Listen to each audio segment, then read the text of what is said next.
Like a phoenix from the flames, I have risen, I am dazed, I'm electric in the pouring rain.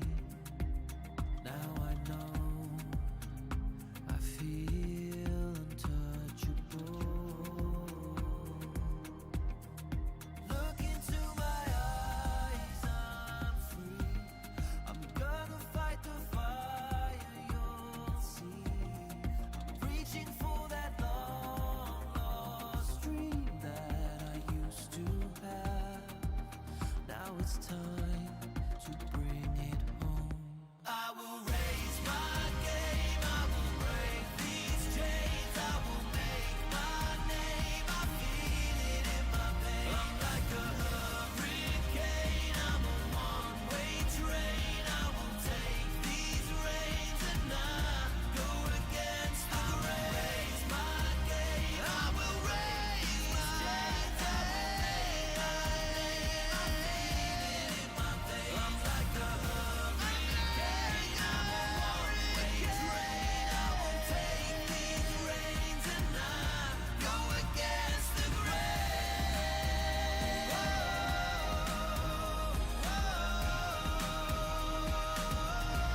against the against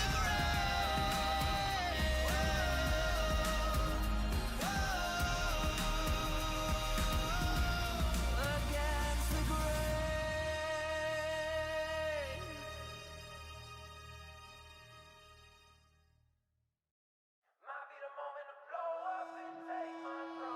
This is the blueprint. I lay it out like a map for you, no cap for you. Better take notes, this facts for you, real rap for you. Catch me in action, seatbelt fast. And can you imagine, tell of a dragon, you'll never get it. Welcome to the grand finals of the LCP, Pike. It's going to be a stunning game tonight. It has been 3 nights so far. Now it is the 4th of this finals week, and we have made it, Logan. We are here. Secret Wales versus Relove DCG. The 2 top seeds. It's going to be wild. Absolutely. The best representative from the VCS being Team Secret Wales and the PCS being Relove DCG, as you said. And I am so keen for tonight. These are the best of the best that we have here in the LCP. And they've got nothing to hold back on. This is do or die. If they want to go to Brazil, they've been saying, I'm going all split long. We're ready for them to prove their worth. Absolutely. First stand in Brazil is the prize. Obviously, you win the LCP, there's that honor, there's that pride, but the real reward is that ticket to first stand in Brazil to compete with the best of them. So far, we already know Gen G and B&K Fearx are locked in, Pike. They are, and that's going to be a bit of a tough competition. Gen G's definitely my favorite team internationally, but you know what? It's LCP only.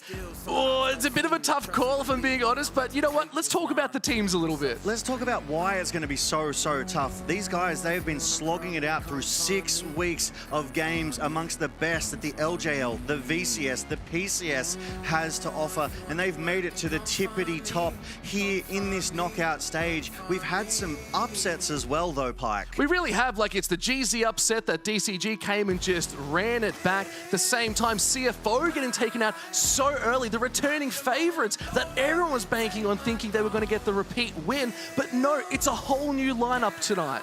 Yeah, just proving the depth and quality of talent that we have here in the LCP. Team Secret Wales, we know they're good. They made it to Worlds in 2025, and they're showing it here again that they mean to contest it.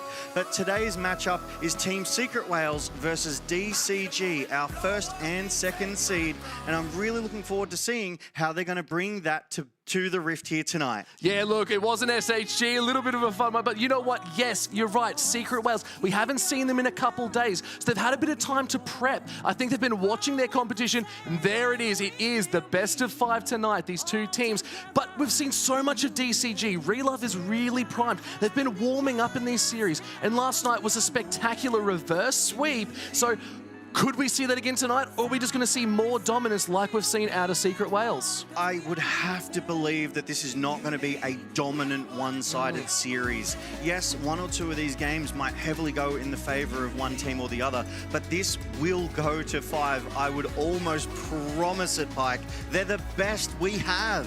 Look, and if it goes to 5, I hope the audience can understand that I might be a little bit fried by the end of it. We went to 5 last night. First night here this week in New Zealand, we went to 5 too.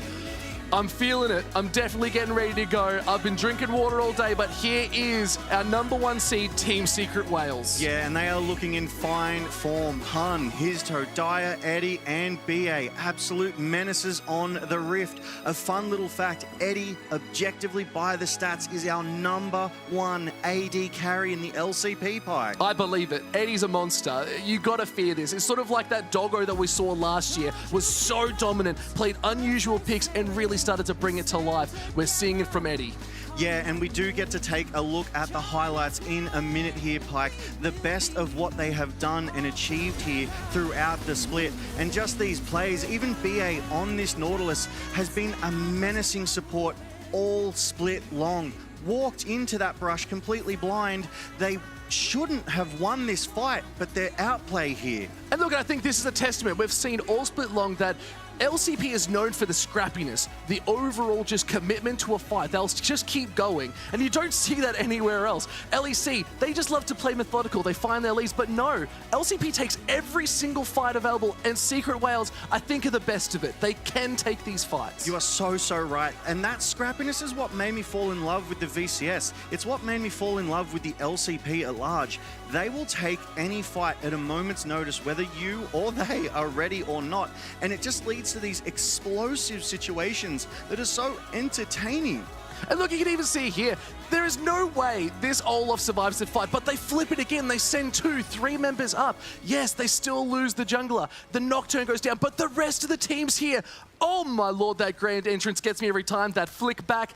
Oh, I mean, we were just looking at it. It started out as a 1v1 and it ended up in a 5v5.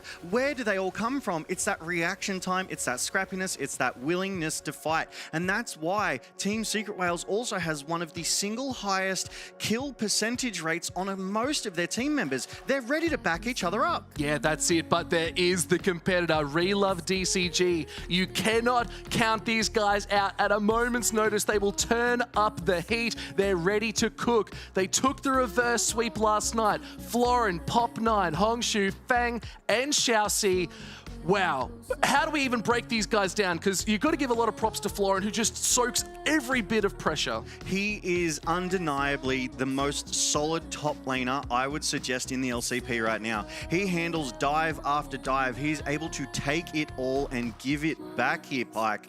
But Xiaoxi, in kind, he was never allowed that Blitzcrank. He didn't even need that Blitzcrank, Pike. He turned that Rel into a monster. These supports are providing such fantastic value, but it's always down to these team fights. It really is, and you got to give a lot of prep. Like you said, Xiaoxi has been landing these hooks all game, even on the enchanters, being a pressure, being a menace, walking up, but these fights were just too much. Yeah, that hook went a little bit skew-if, but the follow-up going through this entire fight is fantastic. And like I said, it's Florin. This guy loves to play these aggressive sort of bruises. That's his Renekton, and you know what? I'm scared of that crocodile. I think any Renekton has been good in the LCP. I think you would be hard challenged to find a bad one here. And the way that Relove DCG, they were down 0-2 last night and found their way back in. And they were in that position the night before as well. And they started that reverse comeback with that sort of Zeri-Yumi. They won those 2 games, so they have answers. Look, and it's not even that. It just feels like their champion pool is really rounded out. They have an answer for almost any draft that's getting thrown in their face. So no matter what, they are bringing more into the show, and you look at this right into the back, looking at this Karma, their kick is phenomenal and just absolute domination. And one thing I want to say about Relove DCG as well, this might be their first split here in the LCP, but it's not their first split together. This has been a team that has played for more than one whole year. They dominated the PCS. They won every single split in 2025, and they're looking to do it here again in 26. The big thing there, that's a testament to the management and and the coaches identifying that every single one of these players is star-studded. Keep them together. Make sure that they're united. The more practice they get, the more reps they get on the Rift, they're going to be able to dominate even further. So I love that they've identified this and given them the tools to succeed. Yeah, sometimes it is literally about keeping players together, giving them that time they need to synergize, and then it's about we know how we work around one another, and it almost becomes telepathy. Sometimes these plays occur, and you don't even need to speak about it. You don't even need to call the fight off. It's just watching Feng there on that misfortune from last night's game was spectacular. Knew he could aggress forward comfortably. That double kill at that Baron pit on the other side of the wall honestly will haunt my dreams for at least a couple months, because they should not have been allowed to walk anywhere near, because Feng was just dominating. But that's the big question. It's the Eddie versus Fang show. Which AD carry is really going to stand out? I know we will talk about this later on. They are definitely going to be the ones to watch here tonight, I do believe, Pike, but the rest of the team cannot be excluded. Dyer in that mid lane has been so solid for Team Secret Wales, but counter to that, Hong Shu has those explosive moments on those Yones, has that I will play for the team on that Galio, and he is a threat that must be responded to. But how do you respond to it, Logan? That's the question. It's just a little bit too clean, in my opinion. So that is right. Every single player is bringing something unique and different every single game. They know that it's not just on one player who they identify as their carry. Anyone can be a carry on both teams. You are so right. The mid laners, the top laners, even the ADs, some of these top laners do get so strong that you must sacrifice resources across that rift to answer the threat that they are putting down. We've seen Trundles do split pushing. We've seen the Jacks do it as well. So if something like that comes through in maybe game 3 or 4, which we have been seeing more of, then it's that resource commitment. It's the juggling of, well, can we get something across the map? Look, and that's the big question. Both these teams are very aggressive on those drags too. So this is where we see a lot of these fights, and you saw it in those highlights too. They're always walking around and playing for that. But here's that head-to-head. Let's look at Eddie versus Fang. You talked about how Eddie is the #1 AD carry this split. Talk to me about it. Yeah, so that was taking a quick look at the playoffs, but this is across the entire split. He just has such high kill participation. He's always across the rift there, has a fantastic CS per minute, and those unique champs, while not as deep as his counterpart Feng, he's able to pilot them a little bit more effectively. Yeah, no, I think that's exactly right. And we'll have to see where they're going to pair it on. I want to see Fang try and step up a little bit more, but still, it is a bit of an Eddie show in my opinion. Secret Wales, they've got some sauce. Yeah, but I really think they're going to be able to ban that away from Eddie to slow him down, to prevent him getting involved. But, I mean, we're going to have to wait to find out, because we'll be right back after this Riot Fist Bump.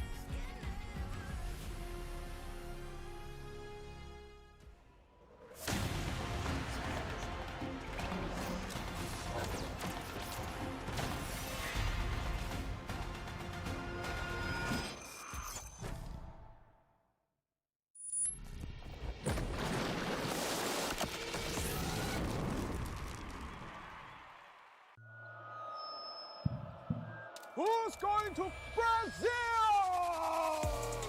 DCG are solidifying their position in this game. 我会到，我会到。多謝你，多謝你。 Offside the whole time, the Team Secret Wales, they're going to collapse onto Evie here. Ultimatum's good, but it's not enough.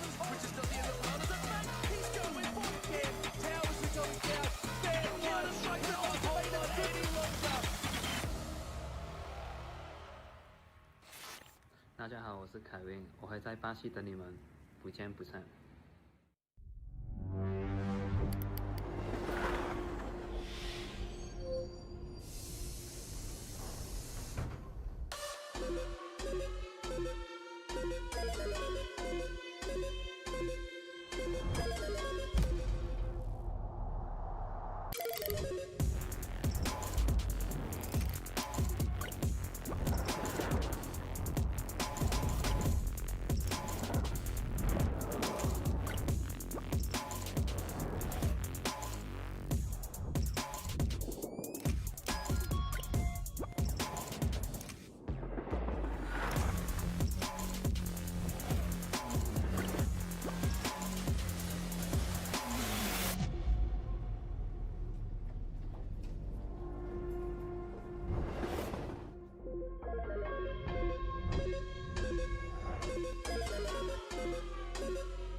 Welcome back to the LCP, where we find ourselves in the final series of the split. It is the grand final here tonight, and we are so ready for this. It's between our number 1 seed, Team Secret Whales from the VCS, and our number 2 seed, Relove DCG from the PCS. We just need to take a quick pause. Let's just take in this sacred air that is right here, Logan, because yes, it is the grand finals. It is time. The teams are about to walk out. We're about to see these monumental players that have made their way all the way here, getting ready for final stand in Brazil. And there it is, our top lane. Pun and Florin doing the classic fist bump, but over what appears to be the trophy that both of these teams will be looking to loft a high this evening. And look, Histo, Pop9, our junglers, the playmakers, the mans themselves, they have the control, they have the champion pool. That trophy is looking good for both. I would love to see like this trophy in person. It just looks so solid. But Dyer and Hongshu, they are walking out onto the stage. The mid laners for their respective teams, and that just classic respectful fist bump. You love to see it. And now this is the spiciest lane that we're going to see all night long. Our AD carries, Eddie versus Fang. Who is going to be the most aggressive? Who will take those kills? Who will dominate? That's the big question. It's all around how the teams are going to enable these bot side AD carries. And speaking of enablers, we're looking at BA and Shao C, the two most fearsome supports that the LCP has put forward this 2026 split one. Shao C, the hook master, BA, the engage god, being able to tank for his team so effectively. Look, and now our coaches are walking out. These are the masterminds behind the draft. They have the knowledge, they have the skills. They know what they're actually looking to do, and they have a game plan. You can tell both coaches are preparing for a 5-game series tonight. It's so clear what impact these coaches have been having throughout the entire season as well. These drafts that are coming through are just so intelligent, and they seem to have the answers, like you were saying, into any and all drafts, because these are the best we have to offer. They have deep champion pools. They're able to flex these roles, flex these champions to where they're needed when they're needed. Look, and now we've got to see what those champions are going to be as we're heading towards the draft. Is there anything you'd like to see nice and early? But before that, first pick, Secret Whales, blue side. Now, there is a reason for this, Logan. That reason being the round 5 matchups. Yeah, the winner gets the priority and just gets first pick on that one there. So Team Secret Whales, obviously they beat DCG in that best of 5 series, and they have the right of first selection here tonight. Bingo bango, some might even say. That sounds pretty good to me. Blue side with first pick. We're going to a more traditional draft, and you know what? I like those odds. Definitely, the odds could be stacked in their favor with these picks.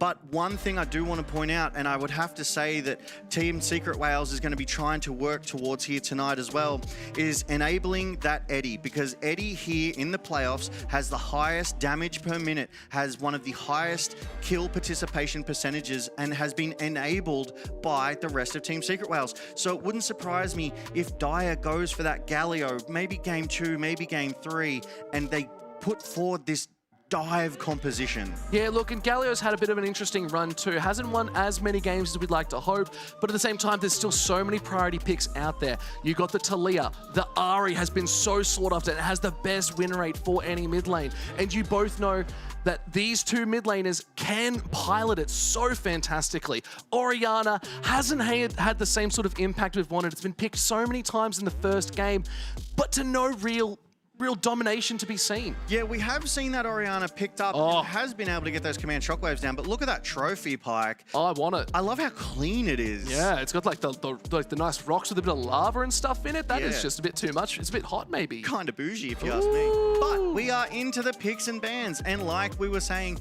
that Akali that some of these mid laners can pilot so effectively has been removed. That Nocturne, that global pressure from that Paranoia, soft banning the Ori Nocturne combo, and we see Rumble and Pantheon, another global presence removed from the Rift. And this is a much, I would say, a cleaner but smarter draft that we're seeing. The last couple series have had the last couple nights. The drafts have felt a little bit wonky, especially around the bans. Right now, we're seeing the strong priority picks that we've seen dominate the Rift time and time again, finally being taken off the board. Yeah, and that Varus ban is really good, actually, because Feng, when he's been able to get his hands on it, has been an absolute menace. So not only is that a strong champ ban, but it's also a targeted against Feng ban. I mean, I know when you ban an AD, it's typically targeted towards them, but you sometimes have to pay even more priority, even more respect over when you just know that that player can pilot it that much better. As Olaf is, but oh, they almost had me here in game one, Pike. Olaf was being hovered. Look, they know it's strong. They know it can be put up against some nice bruisers that have been so strong. The Embess is one. Same with the Zahan, but no.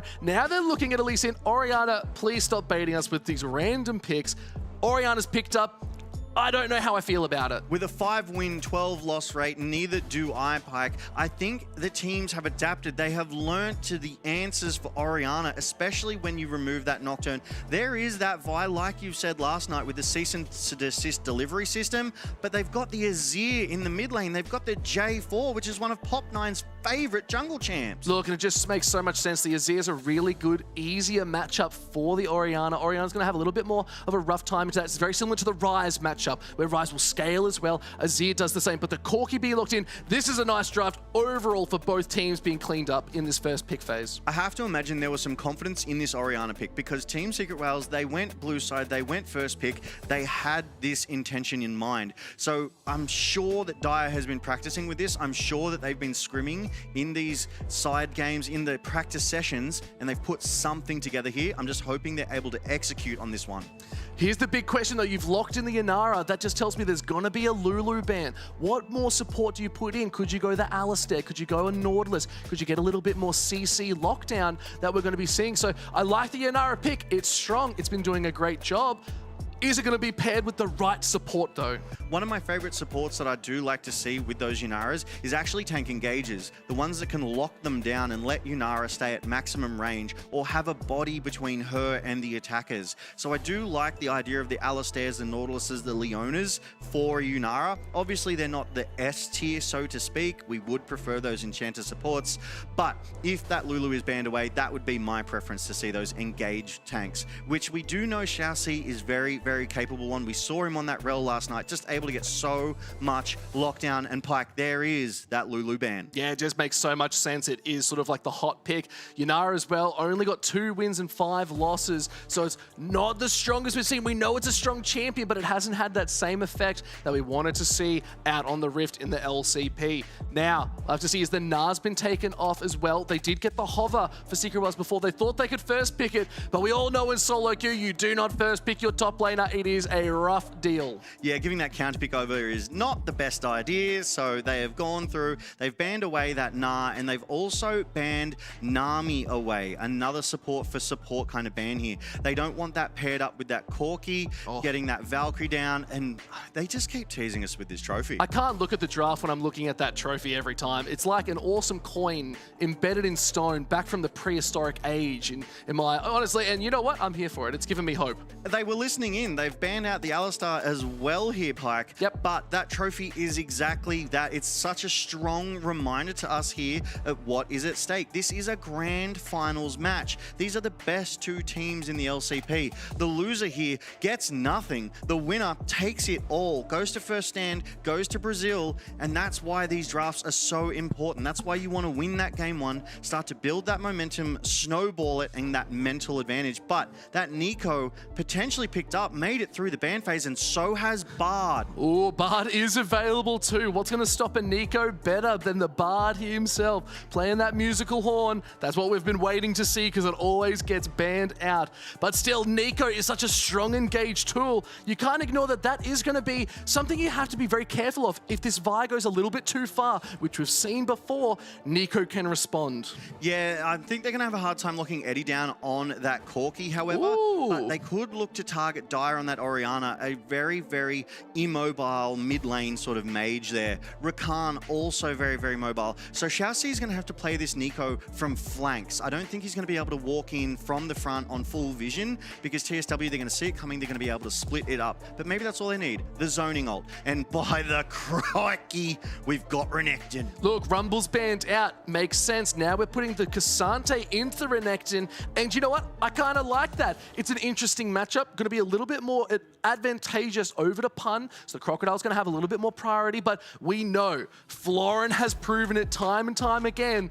This Cassante can be scary. So we have to be very cautious of that, about how these two teams are going to play. Drafts are looking exceptional, by the way. Like, this is an outstanding first game. These are like tier 1, game 1 drafts. Neither of these teams are holding anything back here. They are bringing their best right now because they know that they need to. This is the best into the best, and they cannot kind of go, oh, let's drop game 1. Maybe we don't put our best champs forward. They must do this every single game, and that's why it's going to be such a close best of 5 series here, Pike, as these gamers... Sorry, we have to wake you up there, mate. These gamers, they're getting ready, though. I wouldn't even say that's a waking up. That is a pat on the shoulder going, you got this. And I believe it. And I'm ready for it. As now the fist bump comes once again over that trophy. Both these coaches, all of them want it. Let's see who's going to hold it here tonight as we enter into game number 1. It is Team Secret Wales versus Relove DCG. Who is going to claim that trophy of stone? Well, if you believe the fans, I saw that fan sign a little earlier. They went 3-0 Team Secret Wales, Pike. I love the ambition. I love the confidence in their team. But Pike, it's honestly too close to call between both of these teams. Each and every single one of these are a superstar. They have left their mark on Summoner's Rift here in LCP Split 1, and that is why they are here for our first game of tonight's best of 5 grand finals. We have made it, Logan. First split. This is our debut as well in a finals too. We brought the suits to look sharp, and so did the teams. They're looking good out here. Pun as well, already giving a 1-2-3 fisticuffs over to Florin. Let's see if they can keep the fight going. But no, slow starts, kinda. I just love that top lane wiggle that they do. They're like, wiggle, wiggle, wiggle, because they're trying to avoid each other's skills there, right? They don't want to give over any more health. They don't want to be the loser of those topside trades.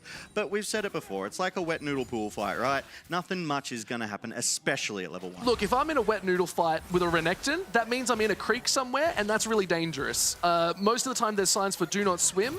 I don't think Cassante saw that sign. No, because Cassante, he's got those pillars, right? He's just going to beat that crocodile into submission, and that is the plan that Florin is looking for here tonight. He does not want to be bullied. Unfortunately, that's called animal cruelty, and we can't allow that here on the LCP. But still, it's going to happen because there is an unrelenting force that is this Cassante into Pun. Florin is here to show he is one of the best players, the best top laner in this first split, and I'm here for that too. Yeah, Florin able to absorb that pressure so well, and Pun is one of those top laners who gives so much pressure. He's the one who has bullied top laners game after game. He has proxied again and again. And that volley bear, his signature volley, if he's able to get that out here tonight, I would have to worry for Florin, but if anyone can handle it, it's gonna be him. Absolutely, but again, bit of a slower start. Like you always like to mention, junglers are both pathing down towards that bot side. We do know Pops9 loves that early sort of skirmishes too, especially on a J4. We've seen some excellent gameplay out of that over the last couple of days. The big thing I want to talk of note here though, Logan, is when we've seen this, Secret Wales haven't played since the first night this week. So on Thursday. So they've actually been watching the competition, studying, learning, maybe hitting the Rift in solo queue, getting a bit of their hours in there too.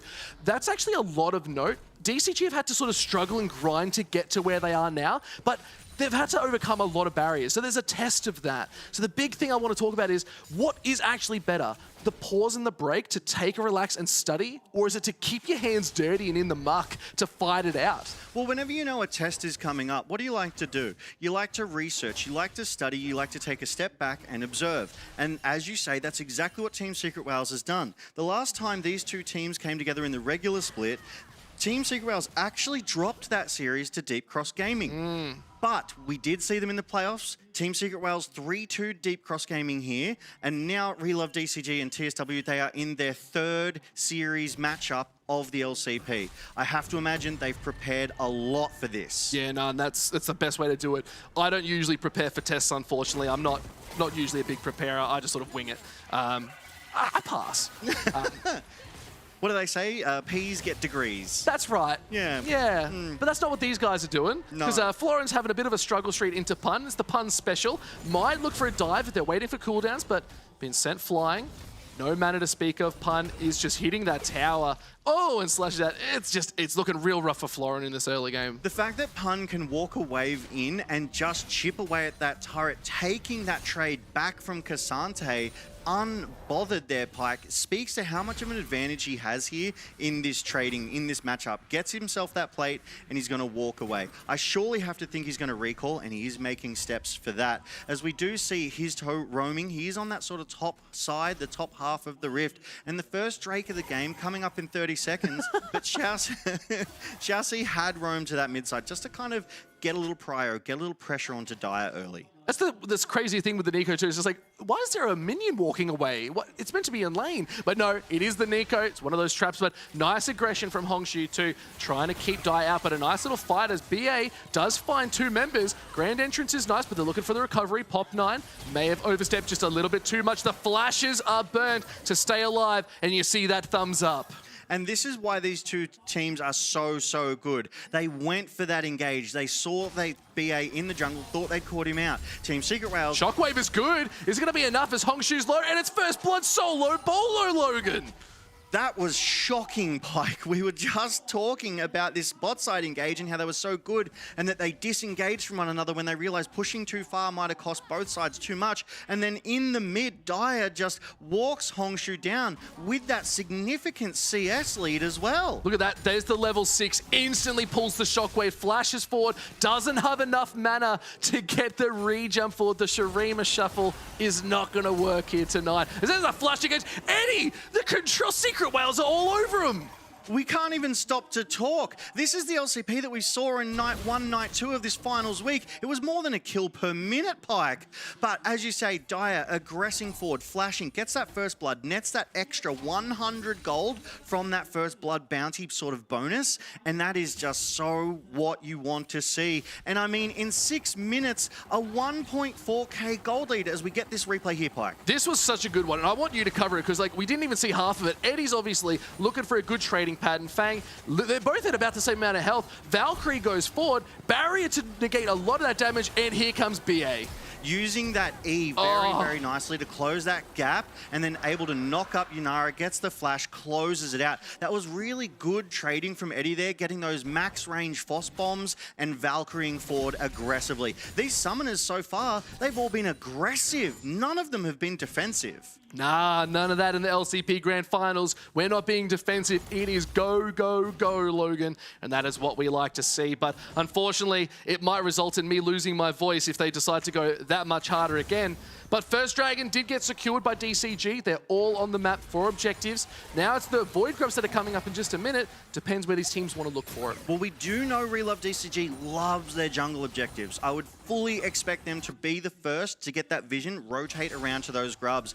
But I do have to say, Pun is decimating Florin in that top lane. He's already got nearly a 15-20 CS advantage over him. He keeps sending Florin home. He keeps forcing him to TP, recall, and run back out to lane. So he's missing experience. He's missing CS. Florin is trying his best. I love he was just throwing the thumbs up, just being like, Pop 9, you sure you want to invade this time? Like, do you remember what happened last time? You lost your flash. It didn't work out for you, but the rest of the team, again, this is the LCP. They like to collapse nicely together. BA needs to be very careful, does have a grand entrance to get out. Eddie's all alone. Nice little sidestep. Now they're looking to collapse. The Cataclysm's good. The Pop Blossom's even better. Eddie's trying to walk away. Empress Divide. Feng is trying to hold on, but Eddie is low. Does get taken out. Hongshu is not along for the world. But no, it's actually BA who survives. Now they're looking at Hongshu. They've flipped the script. And Dyer picks up the kill. 5 kills to 1 right now at 8 minutes. This is a bloodbath right here, Pike.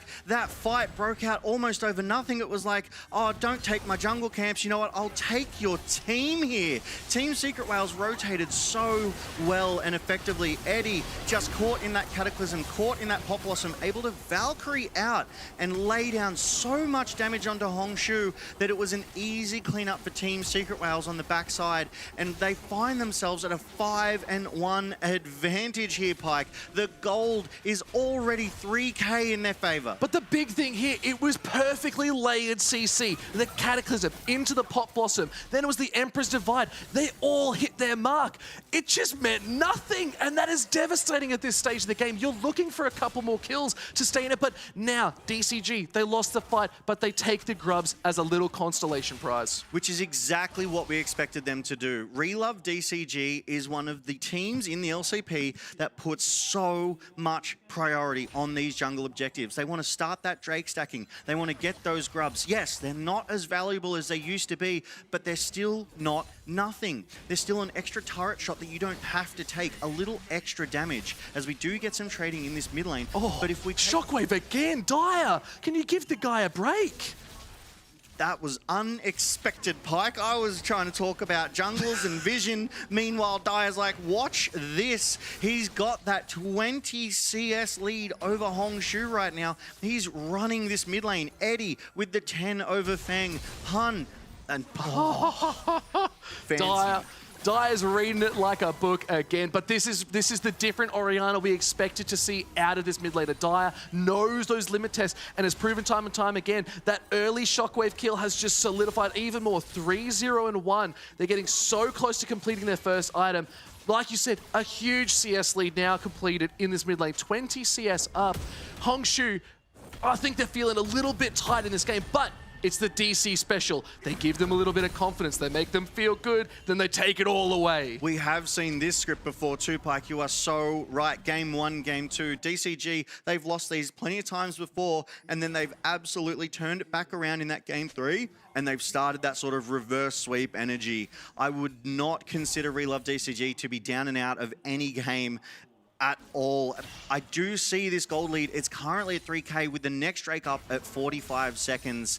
But Team Secret Whales, they have all the advantage right now. They've got the gold, they've got the CS, the experience, the items that they're starting to complete, and they have the vision if DCG wants to make a play. Look, and that's the big question. They can look for it. They're seeing that they're starting to reset, get a couple more items online, see if they can finish off those first items too. But still, Eddie's looking really strong. Just hit that 100 CS. They've only got that 1 kill to their name, but they're definitely getting those slight, small advantages over Fang. But it's all about how the rotations come in. His toe already at the mark, clearing out wards. Yeah, you do love to see that proactive ward clearing going on, Pike. I would like to point out... Oh, Emperor's Divide into the Cataclysm. The rest of the team's following suit. They're stopping so much. Dyer needs to stay alive a little bit longer. Hongshu just got taken out by his toe. The collapse was too clean. The fancy feat by Dyer on the back end of that fight to keep baiting Hongshu. Hongshu saw that blinking health bar and refused to let it get away, but Dyer just so clean with it, and his team was able to collapse and take the kill, just giving over a little bit more gold to Team Secret Whales. And I mean, Team Secret Whales, they're going to take this second Drake as well on vision, uncontested. Well, let's look at it again though, Logan. Take it away, because that was nice and clean. An excellent engage from Hongshu there, bopped him into Pop 9's Cataclysm, but the fact that they weren't able to kill Dyer let his toe collapse and take that kill for himself, just baiting him in, keeping there nicely. It's awesome to see that there is still a lot of proactivity coming out of DCG. They were looking for those objectives. They're looking for the picks before they can rotate. They know Dyer is the threat. 3-0-2. This scoreline is getting even bigger as the gold is just ballooning out of the wazoo here, and it is all on Secret Whales. Yeah, the top 4 gold leaders right now is Team Secret Whales, as we have some supportal combat over over a ward. This is a classic moment in any game here, Pike. Oh, but now support or combat has been turned as the Pop Blossom's good. It's double knockups. There's the flag and drag. It's going to result in a kill. Xiaoxi took it away, though. Support or combat ended with support taking the kill. But now it is Histo caught out, looking for a bit more of a fight. The damage is good. The auto finishes it. Dyer is able to lock them down there on a rampage. Hongshu has to flash away. And still, it looked good for DCG. But Secret Whales will turn it on a dime. Yeah, ultimately being a one-for-one trade there, they'd have to be happy with that. It started, like we were saying, with that support or combat around the ward, and we've seen games lost over these sorts of things, and both sides were collapsing. Team Secret Whales has completed every single one of their role quests by the 13th minute. Relove DCG only has 2 at the moment, but his toe is everywhere, Pike. This jungler, he has the single highest kill participation of every single jungler in the LCP, and he is showing it here tonight. Yeah, why not? Makes sense. So aggressive, wants to be in these fights, wants to get their hands dirty like the LCP loves to do. But now they're looking towards this bot side. BA being very aggressive, spotting out Pop 9. Tracking the jungler is the key to success. Oh, that's probably why I'm not a great support then. You don't track the jungler? I don't. No, that's not good. I just try and ward for the bot side. I just solo kill my opponent in the mid lane. Wish I could. But Yeah, I don't do that either. we do have the Rift Herald coming up in 1 minute's time. This Rift Herald is so valuable. It doesn't do as much as it used to, but it still takes a significant chunk out of any turret that they want to take down. And right now, the first turret is still up for whichever team decides to pull that trigger. They could net themselves that extra 300 gold bounty bonus, and we will find out in 30 seconds. That could be the next big fight. You can already see we're seeing Hongshu up on this top side looking to take on Pun. But Pun fears no man. Emperor's Divide underneath the tower. It's only going to take them to half health. There goes the thumbs up. A little bit of a taunt if you ask me, because that's an ultimate down for this next big fight. Yeah, and Pun didn't even pop his. Dyer already rotating around. So this Team Secret Whales, they're the ones running the Rift right now. They're the ones making these proactive plays. But speaking of proactivity, Pop 9's in the area, Pike. Yeah, Dyer could be caught out here. The flag and drag is always impactful. There it is. Flash is just too good. Summon a burn, not the end of the world. Yeah, and Pop 9 needs to do this again and again and again onto Dyer. Both times he's come through, Dyer's had his flash, he's burned it, and they haven't followed up. They haven't been able to secure that kill. But Team Secret Whales, they turn this priority around, and they're getting themselves this Rift Herald. With 2 ultimates down, Cataclysm and the Emperor's Divide, they committed a lot there, so now they can't go for that Rift Herald, and they can't start to stack a little bit more objectives, a little bit more gold. 4.3k now. Shockwave again. It's got to be enough. Dyer, you are inevitable. Dyer is just solo ballhooing Hongshu all across the Rift. 5-0-2 right now. He's been involved with 7 out of the 8 kills that Team Secret Whales has got. Pike, Dyer is in fine form. They've done their research. They know the plays. This is a different Orianna than we've seen. There is no answer to it right now. It got the early lead, and now it's looking sharp. And look at that, the recall happening right there in the bush, unless it's a clone bait, and Dyer just walks up under the turret. Hongshu has no mana, can't respond, gets a thumbs up. Meanwhile, Hongshu's teammate is like, you know what, I'm just going to keep recalling. I ain't getting involved with that one. Oh, Dyer could be caught out, though. The Pop Blossom, it is just a Nico, so the Strangles do go out. And again, these are demoralizing. If I see someone thumbs-upping me in a game, I'm losing my mind. And they know when to do it. They just keep thumbs-upping when these plays aren't working out. But right now, the next Drake, the third Drake, the Mountain Drake, is up in 15 seconds, Pike. And DCG, they don't have the priority. I don't think they're going to be able to get to this one.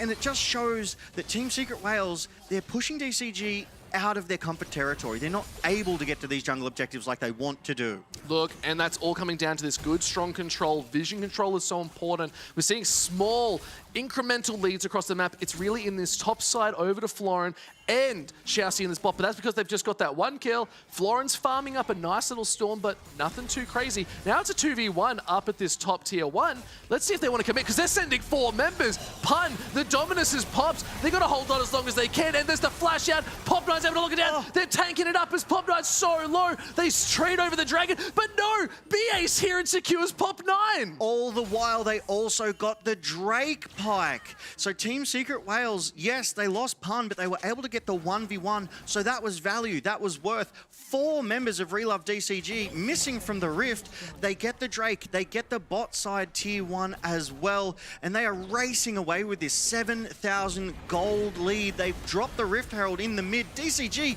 they have to defend this. If they can get the charge off, it's going to take a nice big chunk out. But no, Eddie in a bit of a rough spot. It is only Xiao Si. I say that like it's a bad thing. By all means, it's not. Those Pop Blossoms have been landing, but they just haven't had the same effect. BA is just being just a menace. Yeah, that's fine. It's fine. Yeah, but now you're getting caught out. It is Xiao Si again. Like I said, the menace themselves on this Nico. But here's his toe. Hungry, cease and desist. What is that? As the exhaust goes down, they really want to go for Xiao Si. Flashes over the wall to stay alive. Now Eddie's going over. The Valkyrie's good. Empress Divide onto the tower. You've gone a little bit too high, but Eddie still picks up the kill. Fang's now caught out. Where do you go? The flash is there. Re-flash on top. His toe is after blood. They're on the backside too. It's 2 fights in separate areas, but they're trying to hold on. His toe's too strong. It's a 1v3. Florence walking away. It's all too much for DCG. What is Histo doing? He's basically soloing the team. DCG don't have an answer into this jungler that Histo has put forward in this Vi. An absolute menace. He's able to get over these walls, get these surprise fights, turn the tides in the favor of Team Secret Wales. It honestly, it feels like he's solo leveling right now. He's the Shadow Monarch himself, and it's just all too much. They're running the jungle. The vision is dark, and there is nothing you can do. The night is still on, and it is Histo waiting in the shadows. This Emperor Divide was good. Shockwave just missed. The Pop Blossom, though, to connect and keep that CC down. They got Eddie. They thought, yep, we've got it here. But Histo, all the while on the bot side, taking Feng out of the fight completely, solos him down, pushes Pop 9 away. This is a scary, scary Vi, as back in life, they're fighting again. It's BA versus Hongshoes. I don't know how that matchup's going to go, but they're up on the top side. They're looking for a little bit more. This is a great engage. Histo is after everything. Turns it around. Hongshoes the target instead. The damage is good. They're sieging at the tier 2, and they're wanting everything and more. This is the Secret Wales we've been waiting to watch. It's only 20 minutes in. It's 17 kills. The Baron has spawned, and Team Secret Wales is running this Rift. But Florin on that top side has managed to push that wave in, buy themselves some priority, and try and keep this 8,000 gold lead in check. But I think the odds are impossible, because you look at those gold leads across these players, Pike. Histo, 2,500, Dyer, 2,500, and Eddie. It's significant everywhere. It's funny, it feels like we haven't really seen Eddie doing all that much. That one fight where they got caught out, sent under the tower, they still picked up a kill. They've still died twice, but they've got such a big gold lead because they're sitting off to the side. They're feeling so good from these objectives, and probably all the crystals they've picked up on those towers. Yeah, definitely that bot side fight that we witnessed, but earlier in the jungle on the bot side where they were involved, they got the Pop Blossom, they got the Cataclysm, they got the Emperor's Divide, they lived it all, got the kill and the damage on the Hongshu. They're not out of this one. They're definitely not playing overly quiet. They're involved. 6 out of the 13, nearly a 50% kill participation. But if we take a quick look at the summoners, there's not a single flash up for Relove DCG, whereas there is one on Dyer and BA. So if they try and gank them, they're going to be hard to lock down. Oh, look, and that's all we need to see is one good lockdown. Who's going to start this fight? And we just know it's Histo charging forward into their jungle. It's not even DCG's jungle anymore. This is where they thrive, and they're looking for everything they can. They're trying to choke them out. No vision for you here, Relove DCG. This is Team Secret. Fancy feet from BA, dodging those tangle barbs. Relove DCG, they're trying to push them out of the jungle, and Team Secret Wales, they're respecting it for now because the Drake is up in 30. It's about slowing down the game a little bit right now. Secret Wales, they have such a strong lead. They're doing a death by 1,000 cuts at this point. DCG don't really have the strongest answer. They can look for an engage, but they're getting counter-attacked at the same time, and they can't react or respond. I mean, we saw it before. BA was fearlessly walking into Hongshu. What support does that into a mid laner? He knew the team was there. As Histo looking to bully Pop.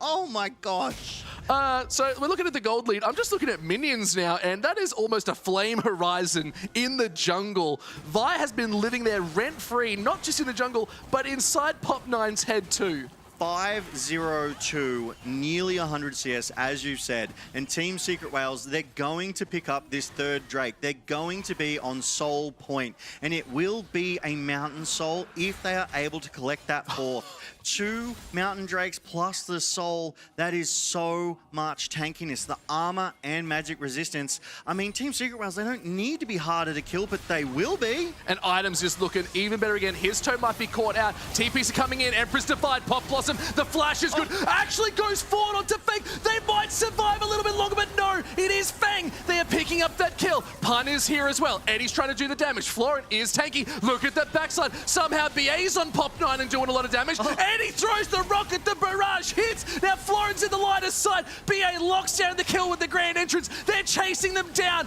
You cannot escape. It is all too much. Eddie is after everything. Pun wants the deaths, but no, they have to slow it down again.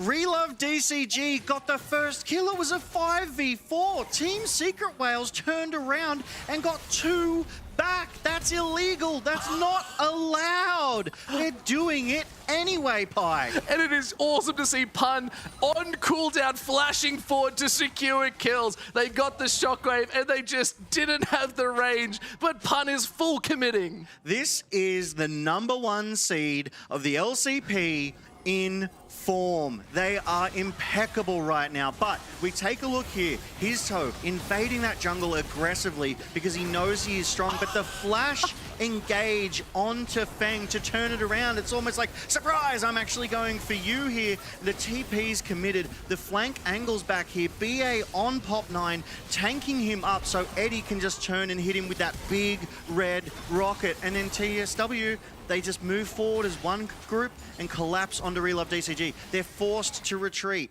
And what do you do in the face of this? Try and stick together, Logan. That's the answer. It feels like they were spread a little bit too thin.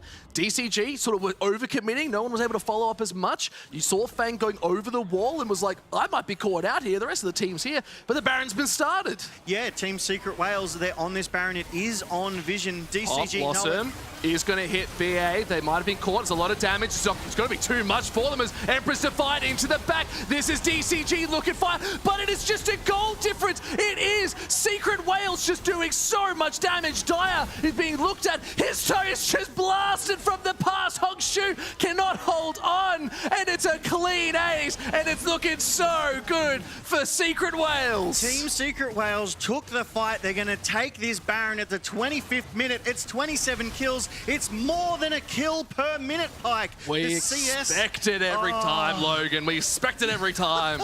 The CS leads across the board. It is wallet diff. But in that fight, DCG, they put it together so well, and it just wasn't good enough for Team Secret Whales. 7 seconds. 6, 5. We're waiting for Eddie to come back up. The jungle minion is actually doing the damage, and they locked it down. 5 members in tow. That is clean team communication. We've seen it before. We'll see it again. As this engage from Xiaoxi, it only gets the support. That's not exactly what you want. And before he goes down, he charms. But the Emperor's Divide into the Cataclysm. 3 members locked down. Forces the flash out of Dyer, but it still wasn't enough. You've grouped the 3, you've locked them down, and the wallet diff kept them alive so much longer. They literally said, we'll take you for a ride, but then it was all Secret was saying, you're locked in here with us now. That's the difference. You're trapping us. We're flipping that. We're the whales and you are nothing but plankton to us. Ooh. We have come to dine and you look delicious. Ooh, I love those whale puns, Logan. God damn, that's good. That's the one. But the Baron power play, only 500 gold for now, but they still have 2 minutes on it. And that 4th Drake that Team Secret Whales so critically need will be up in that time frame. So it's up to them to decide how much sieging will we do, or do we want to get that Drake as that Guardian Angel on his toe? He's already been so aggressive. He's going to be diving so hard. And why not? And they've already just chunked out Florent on this top bot side. It's almost too easy. It's just that the Corki is able to shred so much damage. Collector's been picked up halfway to an IE2. If this game goes any longer, I just don't see any response from DCG. Yeah, definitely not right now. 27 minutes, 27 kills. Team Secret Whales heavily sieging the base of Relove DCG. They want to maximize the value of this Baron. They want to get all the priority. And here it is, Pike. Like I said, that Drake is up in 10 more seconds, so they feel comfortable with the push, the value that they've got, and they're going to pick up this Mountain Soul, and they're going to become that much harder to kill. Pun, though, he's going to look to drag DCG to that top side. Yeah, and that's a really good call as well. They might be able to get a pick, but they're going to lose the soul for it. You see Pop9's already here. That's the nice exit. Oh, it's all too much. Cataclysm trying to hold on. Look at the shield. It's pretty big. He went over the wall. He went too far away. Oh, my Lord. What a great distraction from Pun there. Obviously does pop the Dominus, but 2 couldn't even kill the 1. So now they have the Baron for another 45 seconds. Now they have the Mountain Soul as well as an Ocean Drake. So they're healing. They're harder to kill. I just don't see Relove DCG getting back into this unless they're able to pick 1 or 2 very, very cleanly before a team fight breaks out. Pun just TP'd straight back into the top lane and said, no, what do you mean you guys are leaving? Let's keep going. Like, let's keep this fight going. I'm happy with it. BA is fearlessly trading into a Cassante. Florin can't do enough damage to a support right now, Pike. It hurts to watch, Logan, as this gold advantage over the Baron play is good. They're trying to get the flashes out. Dyer was in Dire Straits, but Eddie turned the tides again. This could be the victory march for game 1. They're tower diving way too far. Florin does the all out, but it's onto Dyer, who has no mana, no escape, but now Eddie's cleaning up the fight. It's just too much. It's a clean ace. Hongshu tried to escape over the wall. Histo said, not today. Team Secret Wales, yes, the Baron has fallen off, but not a single member of DCG will be alive for another 10 seconds. They're TPing back in. Surely this is the push that is going to end this game, Pike, in nearly under 30 minutes. And this is the Secret Wales everyone in the stadium has come to know and love. They are looking absolutely on form. They showed no signs of relenting, and they want to take this series as soon as possible, and I am here for it. Here in the LCP, Pike, we're made for this, and that is exactly what Team Secret Wales and DCG have done tonight. They cleaned up this game 1 in clinical fashion. The only chance it looked like DCG had was in the early game, but even then, Dyer on that Orianna, he reminded us why that control mage is so powerful. And we haven't seen this kind of Orianna in quite a while. Every single time it's been pipped at the post. Dyer is here to prove us why it is the strongest. Azir had no answers, and you know what? I have no answers either. It was just too good. How do you respond to the aggression of Dyer on that Orianna? The moment the flashes were down, he was aggressing forward. The moment the command shockwave was off cooldown, he was pulling that trigger onto Hongshu.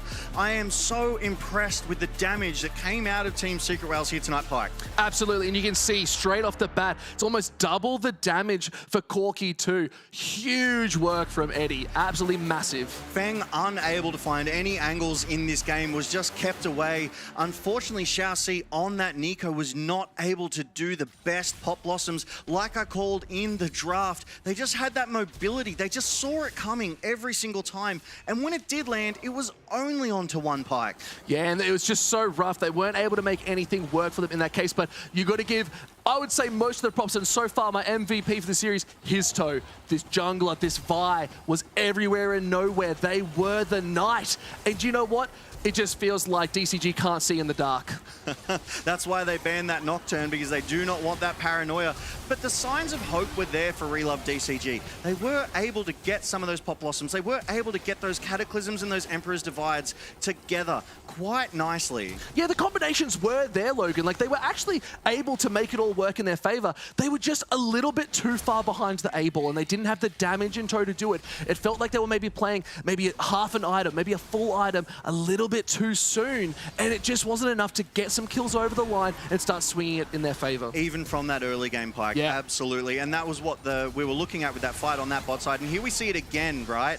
Obviously, Orianna gets that command shield down onto Eddie, and it just keeps him alive a little bit longer for the rest of Team Secret Wales to collapse.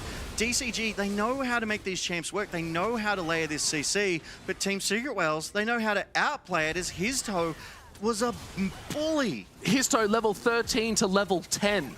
Level 10, Logan. The level advantage was real. The CS advantage was real. But I'm seriously hoping that Hongshu is able to bring it back in the next game. I'm hoping that Pop 9 is able to recollect themselves. We've seen them here before, and we know that they can find the answers and bring them to Summoner's Rift to be competitive. Down but never out is a true story for DCG. They are the kings of comeback. They know what to do. They have the champion pools to do it. We just want to make sure they can make it all the way through to this Game 5.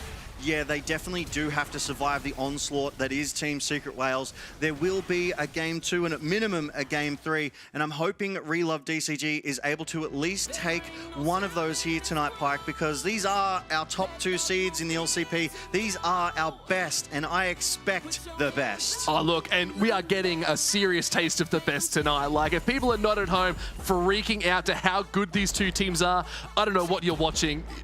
Just enjoy it. Yeah, look, the LCP, we are the #1 region, and it is our first one where we will decide who goes to first stand in Brazil before any other region right now. But you'll have to stick around and watch Game 2 because we'll be right back after this break.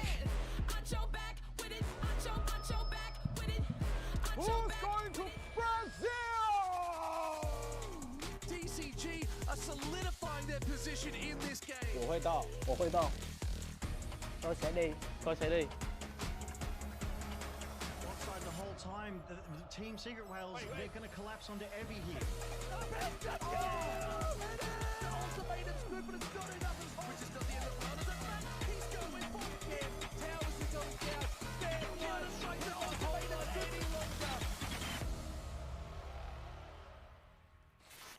大家好，我是凯文，我会在巴西等你们，不见不散。"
And welcome back to the LCP. We find ourselves having just completed Game 1. Team Secret Wales taking it in convincing fashion against DCG here tonight, Pike. It's why they're seed 1. That's the reason they're here, Logan. They looked so good. Their research, their prep time, everything is on point. You can't just put it down to the OP champions that they drafted. It came down to knowing when to take control and then absolutely dominating. And that's what we were talking about, right? Dyer on that Orianna, able to press that early game advantage into Hongshu's Azir, and it just unlocked his toe in that jungle, Pike. It really did, and that's something I want you to talk about because I could talk about it all day, but you know so much more about it than I do. His toe being unlocked was that fearsome engage. He led the charge into the backlines of Relove DCG, and Team Secret Wales were there to back him up. They had the answers, and Relove DCG, it just felt like they weren't quick enough to respond to the aggression. And then once his toe had driven that fork between DCG and was strong enough, he was 1v3, he was 1v4 in the back lines, and it felt like DCG just could not handle him. And it was just simply that once given the freedom to go into the enemy jungle and just be a menace and take over, look at the objectives. When they sent so many members up topside to try and get single picks in a tower dive, it let them have a dragon, 2 towers. It's like, oh, I can't handle that kind of pressure. So they just said, we have to do something. It felt like DCG was almost at the back foot the second we got that solo bolo in the mid lane. Yeah, Dyer really set the pace for this game, and then he kept going with it. As we do see Relove DCG, they've got that first pick on that red side, which we saw them get 3 times in a row last night, Pike. So they really do like prioritizing that priority pick for one of their players, one of their lanes. And I have to think this time around, it's going to be Hongshu. We know Hongshu is an excellent mid laner. Maybe it was just an element of uncomfortableness on this Azir into that Orianna. If he can secure himself that Yone or that Galio, I genuinely expect a better performance out of him. And look, we're heading into the second game. Usually tells me there's probably an Ahri coming up because that is so sought after by both these mid laners. Who can pilot better? Who gets it first? And maybe that's why there's a prior pick involved. For sure, and I expect Akali to be banned away again. We have seen her just banned game after game here, Pike. And if she makes that rift, she could make Ahri's life very, very miserable. That said, Ahri brings a lot more mobility to that mid lane that a lot of traditional control mages do not have. So this draft will get really, really interesting. We've seen a lot of those tier 1 picks. We saw Varus banned away, whether they want to let that one through, potentially Eddie get it, or Feng, but that remains to be seen. Look, and it's just, we're still second game. The trophy's looking good. The teams are on fire. Now it's about carrying the momentum forward as we head into second draft, second game.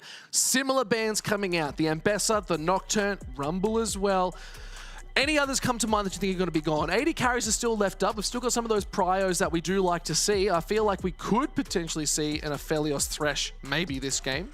Notably, Akali hasn't been banned yet. Ooh. She was banned first, I believe, by Relove DCG last time, and she still hasn't been banned here yet. Obviously, that global pressure, again, that Pantheon, that Nocturne, that's gone. I don't think they want to see those until game 3 or 4 at best. But speaking to those bot sides, and there's that Galio, they do not want to let Dyer have that one. Another, global power play with that hero's entrance, able to turn the tides of those team fights. But the bot lanes you were talking about there, Pike, that Aphelios Thresh combination, that Ashe Seraphine, that Zeri Yuumi, if the pilots are practiced and the comp is right to dive on top of. I don't think we have to worry about the pilots here, Logan. They are all feeling good tonight. We see the Rise as the final ban over on the side of Secret Wales. Varus being picked up as the first pick for DCG.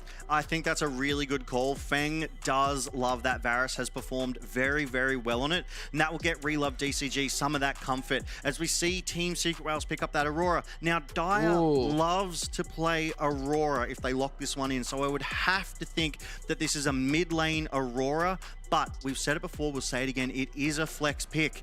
They're toying with us here though, Pike. They're toying with my hearts too. That's the worst part. We know whales' hearts are infinitely big and they can pump a lot of blood, but here tonight, the Civ is locked in. We know we've seen this before. It's a rinse and repeat of history. Civa loves to dominate this Varus. The wave clear is pretty good from a Comet Varus, but can it match up against a Civa? not that we've seen. Yeah, we have not yet seen a Varus sort of out minion wave as Sivir. It's just that ricochet, able to clean the wave so fast. And the survivability that Sivir has, she can be left alone on a bot side to farm and clear waves because she has that spell shield. She's able to avoid a lot of that Q poke that those lethality Varuses want to bring down.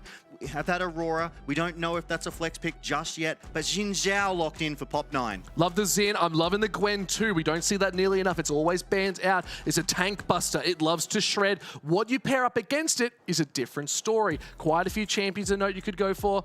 Oh, well, we did see the hover of the sign. You don't want to do that now. Jax is a good one. I think Jax is definitely the right answer into this Gwen because Gwen does eat traditional tanks alive as Pun locks it in. Now, Pun on this Jax is definitely one that I wanted to see him get because he is so aggressive with this. We just know he can bully top laners. We know he can proxy hard against them. And I just don't think that this Gwen will be able to answer that sort of early-ish game pressure if Pun is unlocked here. Yeah, look, and now you're going to start thinking about what do you ban away? The Poppy's been taken off the board from TSW. I suspect there might be a Dr. Mundo ban out. There's no real tank of note. Jax is more of that bruiser, doesn't tank up too much. So they've got to start looking at these junglers that are going to be around the map, looking at objectives and looking to be a front line. So we could even see potentially like a Maokai ban if we did see it the other night. I don't think it's going to be huge of note, but the Bard being taken out makes sense. I do like a Bard ban just as much as I love to see Bard on the Rift. I am hoping if this does go to 5 that we do eventually see him. I want to see the playmaking skills these supports have.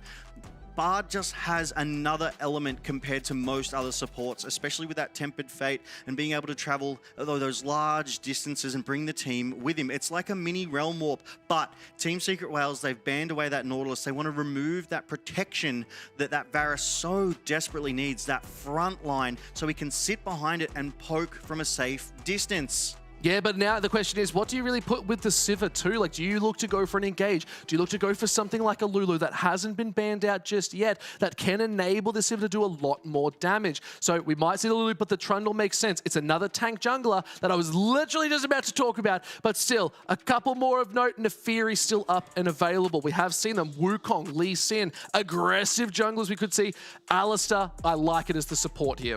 Definitely good support pick here, but I'm still wondering what Team Secret Whales are going to do with this Aurora. I would have to think that's going in the mid lane, obviously, because Pun has picked up that Jax. But enough about that. We're looking at Relove DCG and what they're going to put into the team that Team Secret Whales has assembled. Whether they're going to go for their top laner right here or if they go for their support. Obviously, Team Secret Whales, they have revealed their bot side. So it looks like that Ahri that you called out at the start of Draft Pike might be the lock-in here for Hongshu, and I think we're going to see a much happier, much more comfortable playmaking Hongshu here. That's a 13-win, 4-loss Ahri. Yeah, no, and the Ahri has been this standout pick we've seen in the mid lane. It is one of those notable outplay champions, but it also really ties in well with the Xin Zhao, being able to lock those charms down. And a Leona, oh, Leona would have been nice. Rel makes a lot of sense too. Usually you pair that with the Misfortune, but I like it with the Varus. You can lock them down, still get those stacks up as the Varus, and land them with a beautiful piercing arrow. I definitely prefer the Rel over the Leona because if the Sivir has her spell shield, she can just negate that solar flare as if it was never there at all. Obviously that stacks the cooldowns, but Rel over Leona in this draft makes sense to me. Wukong finally picked up there for his toe, getting that counter pick in the jungle. That Cyclone is going to be able to do a lot of work. Now, if I'm looking at these compositions, neither of these are overly dive heavy. You've got the Wukong, you've got the Jax on Team Secret Whales, but they've got that disengage with the Alistar as well. That sort of front line to protect the Sivir and Aurora, and we know Aurora can be such a strong AP threat. But equally on the other side, Pike, Relove DCG, they've got a fantastic comp. DCG's got quite a bit of dive, if I'm being perfectly honest. If you get the Rel, if you get Xiaoxi to tank up the tower first, like, they can sit at a dive fairly early on. Like, an Ahri can land a charm from far away. Spirit Rush is going to get them out of dodge. The Xin Zhao has dashes, slashes, so much mobility. With a Varus to just get the final hit, I could see them diving bot side level 4, maybe level 5, bit early, just to get a bit more tempo up in the game. Because red side, they love their dragons. They get that priority. Even less than 24 hours ago, though, we saw Xiaoxi on this rel and put it to excellent use. Yes, it was paired up with that MF, and that is that classic traditional combo, but here that Varus gets to stay even further away, gets that extra movement speed that rel can bring, and can poke you safely while rel's frontlining you, delivering so much CC. Honestly, I do like this rel pick here, and I love Xiaoxi on the rel. Yeah, and Xiaoxi's been a bit of a menace these last couple series too, but now we are on the Rift finally, Logan. Game number 2 of the LCP Grand Finals, and it's Hongshu on that infamous Ahri, even with the Faker skin. That is the golden charm of good luck. Yeah, it's the Faker tier 2 skin though, not the tier 1, so we won't see those orbs, because this skin actually gets an update every time Faker wins a Worlds. It gets more trophies, so this is that tier 2 one. It doesn't get as much updating, but personally, I actually prefer this skin. I like it. It's clean, it's simple, it's elegant, it speaks to power and the veracity even. It's Ahri, if you ask me, mate. Oh, maybe. Yeah, that's it. But these junglers, they are both on their bot side. And now, notably, last night, the junglers, they started on opposite sides every single game. But Team Secret Whales is a different beast compared to DCG. And that trade from Dyer, just beautiful into Hongshu. I feel like Dyer was watching Hongshu in these last couple series and just said, you know what? I can play better than that. It's like, I've got this. And they're absolutely showing up tonight. Like, that's an early trade. Hongshu they're burning their potions already. And it's just, you're not allowed to walk up. Ahri isn't really a full champion till level 3, but up top side, Pun and Florent just love beefing it out early, don't they? I feel like this is going to be a much more explosive top lane than normal. These are two very aggressive top laners and gamers. Pun and Florent, aggressive. Jax and Gwen, aggressive. That Gwen can be such a strong late game threat. That scaling that she can bring is phenomenal here, Pike. And I'm hoping we get to see her run through some backlines. Maybe. You just never know. Depends if they fall a little bit far behind. They might be sitting in a side lane for the rest of the game. But with this Sivir in tow, they're getting the good shove down on this bot side for Secret Whales. They're going to keep these minion waves under tow, putting the pressure on Fang so that they can't farm as well. Yeah, one of the things I really do like about that pick is there is a jungle scuffle here, is that, oh, Pike, this is serious. Histo's doing okay. Like, it's not too bad. There's the charm, there's the flashes. It's going to be enough. Let's see if we can get in there. Charm goes sideways, and it actually is first blood for Dyer, and it's the electrocute too. Hongshu just cannot hold on to the last. It's a double kill for Dyer. The aggression is real, Logan. It's a rumble in the jungle again, and Team Secret Whales come out on top again. Dyer rotated to try and answer the rotate from Hongshu. Hongshu got a charm onto Dyer to slow him down, and he ignored Hongshu. He just kept going for Pop 9. He knew the priority, he knew the target, and that's how it started here.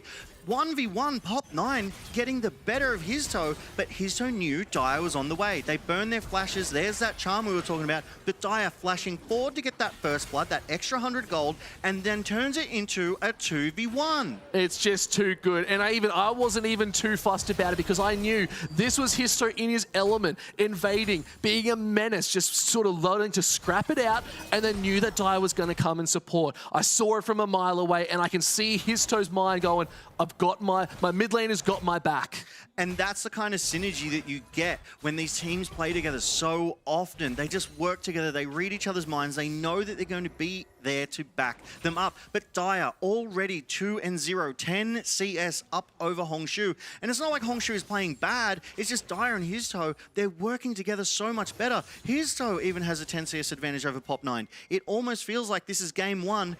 Redo Boogaloo. They've rewound the tape and they're playing it again. I've always liked Electric Boogaloo. It's not too bad of a movie, but still, I have to see if Pop 9 wants to be a little bit more proactive. Dyer was that threat. Let's see if they can dash away. Have to be very careful. There is going to be a charm any second. It does land, and it should be an easy shutdown for Hongshu. Yeah, without that flash, because Dyer did burn that in that jungle fight, very, very easy to kill. Pop 9 getting that knock up spectacularly into that Ahri charm. They just layered that CC. They worked together excellently to shut down and get that shutdown gold into the pocket of Hongshu, so he will be feeling nice about that one. And Eddie's actually being very aggressive. Xiaoxi getting caught out, taken very, very low, but it's a bit of a dirty freeze for the side of TSW in this bot lane. They got those 4 minions, so they're going to be feeling pretty good, but let's watch this replay. Yeah, so Pop 9 here on this Scuttle Crab is on vision, so Team Secret Whales, they know what's happening, they know exactly where Pop 9 is, and he just walks it Now there, so he's changing up the tempo, he's changing up the timer. He was waiting for that wave to collapse so he can come all the way from behind, and Dyer had no idea. Because these guys, they would have set a mental clock on that ward, and Pop9 just puts it together perfectly, sets Hongshu up for victory there. Look, and this is nice to see DCG taking what they can back. The gold is just shy of 1,000. Charm went very wide in that mid.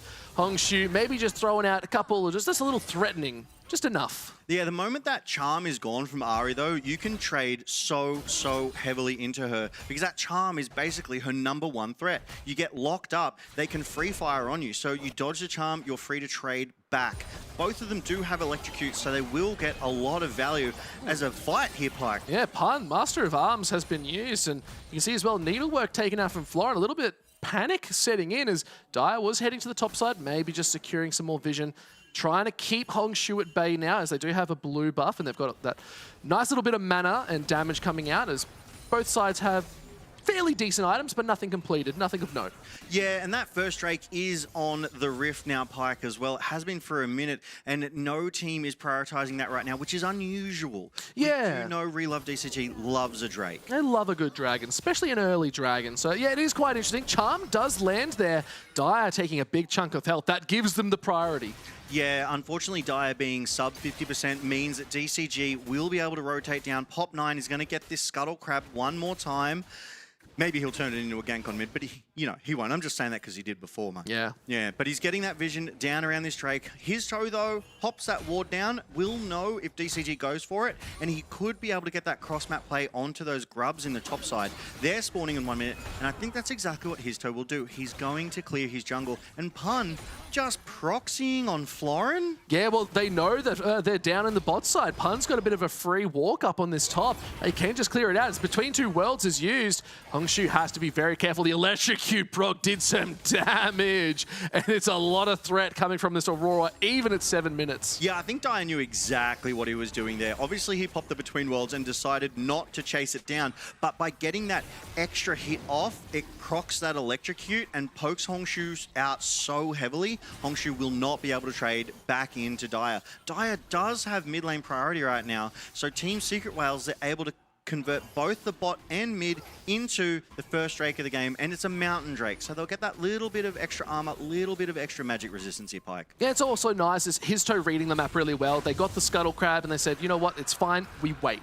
Still, even on vision, they had the priority, like you said, mid and bot. This is the power of the Sivir. If you need to get that early prio, just shove the wave. You can outshove every other person, so they can just do it. And they pulled that trigger. Nice early objective for Secret Whales. Yeah, we do see Pop9 deep in his own jungle, just going to take this red buff, and this is a difference, a point of difference between these two junglers so far, is that his toe aggressively, heavily, constantly invades the jungle of DCG, but Pop9 doesn't return that favor of Team Secret Whales. It's more defensive jungling, Pike, as Xiaoxi and his toe here having a bit of a scuffle. Yeah, BA's now walking up as it is 3 members in Pop9, actually getting engaged on. The exhaust goes down. Crescent Guard is good, but the drop is even better. BA is just able to soak up all of this damage. There's the Cyclone on top. Oh, he went over to the wrong side of the wall. That's not ideal as they're on the in a very dangerous spot. Hongshu has to flash away. No, it's the opposite. It was the Spirit Rush into the flash to keep them out, but it is these Void Grubs that have been fought over,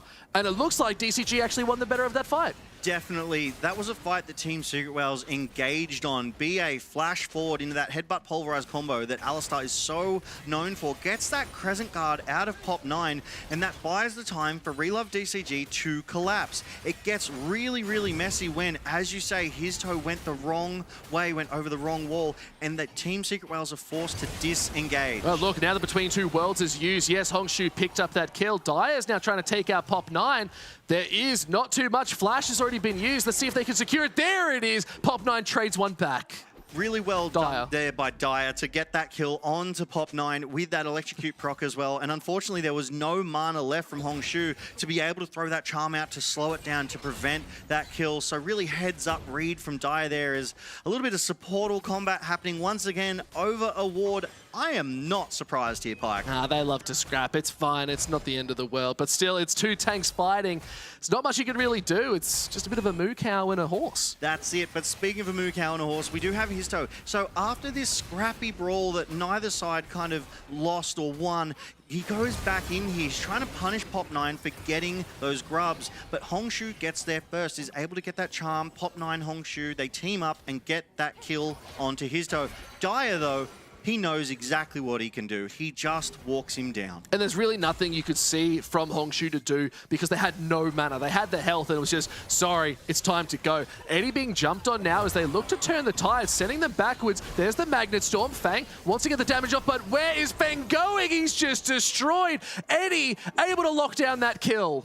Yeah, really well played there. I did note that Feng got a fantastic flash off to avoid that return damage from that boomerang that Eddie threw out, but it still was not enough. And sometimes it's these little differences that can change the way a fight goes down, but unfortunately, the combo of BA and Eddie was too strong for Feng and Xiaoxi. Eddie finds himself at a 20 CS advantage over Feng. That's the biggest CS advantage across the Rift, but Pun, not to be outdone, currently at around 13 over Florin as well. All the gold leads, all TSW. Yeah, and it's now just for... it's almost flipping. No, it's not. A little bit. Let's not worry too much about it. Could be caught out as the rest of the team is here, trying to get that nice disengage as Xiaoxi is locking them down, and it is actually Pun on this top side taking a lot of the heat, but here comes Histo looking to help out. The comms are good. Yeah, walks into that Wind Becomes Lightning to take the hit to prevent that little bit of extra damage going over to Pun. So nice kind of hero play there, like, get down, Mr. Pun, I'll protect you.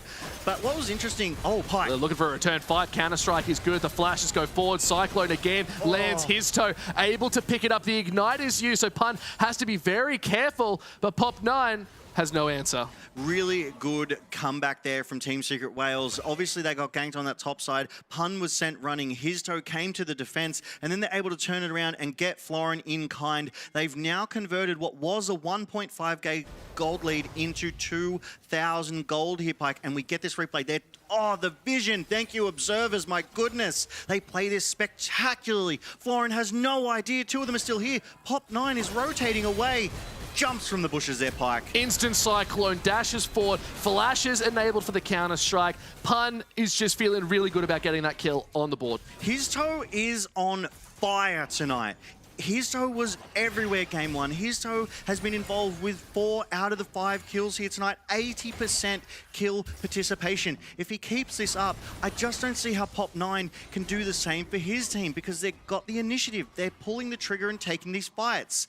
I know it's not much, but Histo did hit level 9 before Pop9 as well with that CS advantage, despite his proactivity. And what's crazy is a lot of these fights, they've been giving as much as they can to Dyer. We talked about it last game. It's this early objectives and early gold going over to the mid laner gives the space for Histo to make the miracle plays. But now we see a little bit of scuffle over this dragon. It's an Infernal. A little bit of extra damage is kind of good, but it's already gone.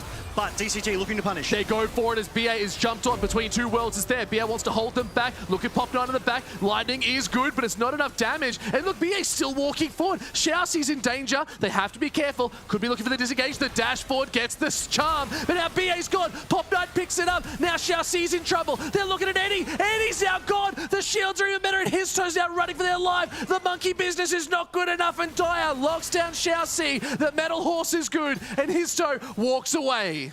Xiaoxi took forever to die on the backside of that fight as well. Dyer was walking him down, and it took him away from the fight. So heads up from Xiaoxi to run away in that direction. Knew he was taking that very, very strong mid laner away from the back lines of the rest of what DCG was trying to do. What a spectacular fight. It was one that Team Secret Wales was looking for, but Pun, he's hungry, Pike. Yeah, he's got that Triforce. He's looking for a bit of blood. There's no mana on Florin. Look at the damage coming out. It is just a little bit too much. And oh my lord, just gets back to the tower in time. But here is Xiaoxi looking to hold their own a little bit more. Histo spots out the wards. The rest of the team's here. BA, they're looking for a dive, maybe looking for a tower. Florin's smart enough not to stay at this party. They have not been invited. Yeah, definitely. I would like to think that Pun hits that VIP invite and Florin never received theirs in the mail because Team Secret Whales showed up there, but we go back to it. Chassis flash, Magnet Storm, crash down, engage. Gets onto 2 of Team Secret Whales, but the other 2 members are still on the flank, able to poke and prod. And here is where I think the team should have disengaged, but Hongshu's dash forward and charm closes out BA. And here is where Chassis drags Dire away, leaving DCG 3v1 to chase out that last kill onto Team Secret Whales. Signs of life from DCG. Monkeys live in the jungle though. They swing on those trees and they can get out of dodge pretty lickety-split. So really nice to see Histo trying to stay alive and a little bit more relevant in these fights too.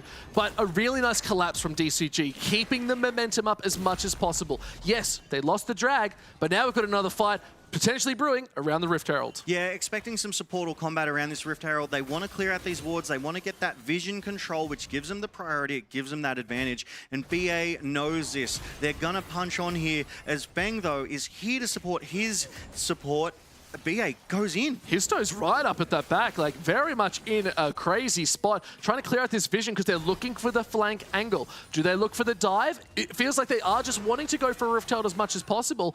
But now Xiaoxi's caught out in the wrong side. Histo, you need to be careful. You need to get that engaged between 2 worlds. That is a dead mechanical horse. Yes, the Crescent Guard is good, but is it going to be enough? They've already taken the support. That's their main source of engage. Yeah, they played that really, really well. That deep flank angle, as you called out there. Histo able to just convert that, and Pun is running Florin into the ground here. CS advantage, gets that first turret, collects that extra 300 gold for his team Secret Whales, but Pop9 is in the area. Pun sees it, but he doesn't have the health. He doesn't have the mana. The vision play, Pike. Oh, my lord. He read it so well. He said, I can get out of dodge if he survives. No way! Pop9 just lost sight of this Jax.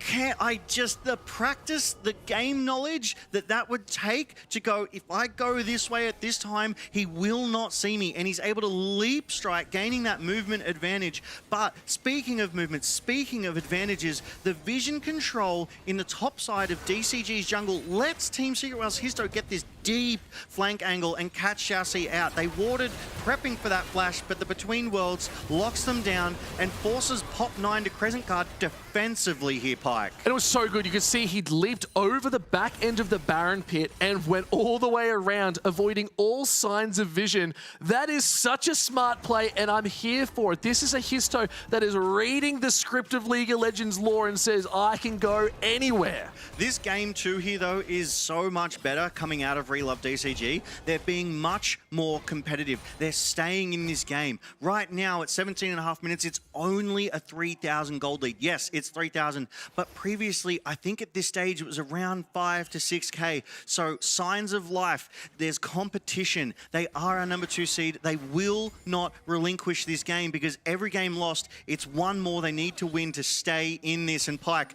the next Drake, 15 seconds away. Drake and Rift Herald are up. You could look for a trade. Histo's down on this bot side. Looks like he is standing on vision and he does not know it just yet. But maybe they're looking to take out this tower too. It is a Jax. Pun is so strong right now with that Triforce. You can melt these towers, but now they're looking to see if Pop9 saying, please do not take my blue. You already have one. This is unfair business. But Pun is here. It's a 2v1. I don't think Pop9 wants this fight. No, it's not the fight after this. That is a counter-strike. The damage is good. Now they already stolen away the blue and given it over to Histo as well. As now they want more, but the charm lands. BA, you need to get out. Yeah, that Pop Blossom aggressiving forward was questionable there, BA, but I do love the initiative. Oh, Between 2 worlds, Fang needs to be careful. It's, oh, if that hit, that could have been a kill. Dire does have 1.5 items, but the priority they bought themselves there. They may not have killed Pop9, but they definitely scared him away from that jungle. He's so able to convert that into their 3rd Drake of the game. They're now on sole point here, Pike. And there is the Rift Herald as well. You can already see Pop9 is walking up towards it, starting, and in fact, they look to take top tier 1. A nice pickup and a nice trade for DCG, but will there be a response at this Rift Herald? It looks like there will be.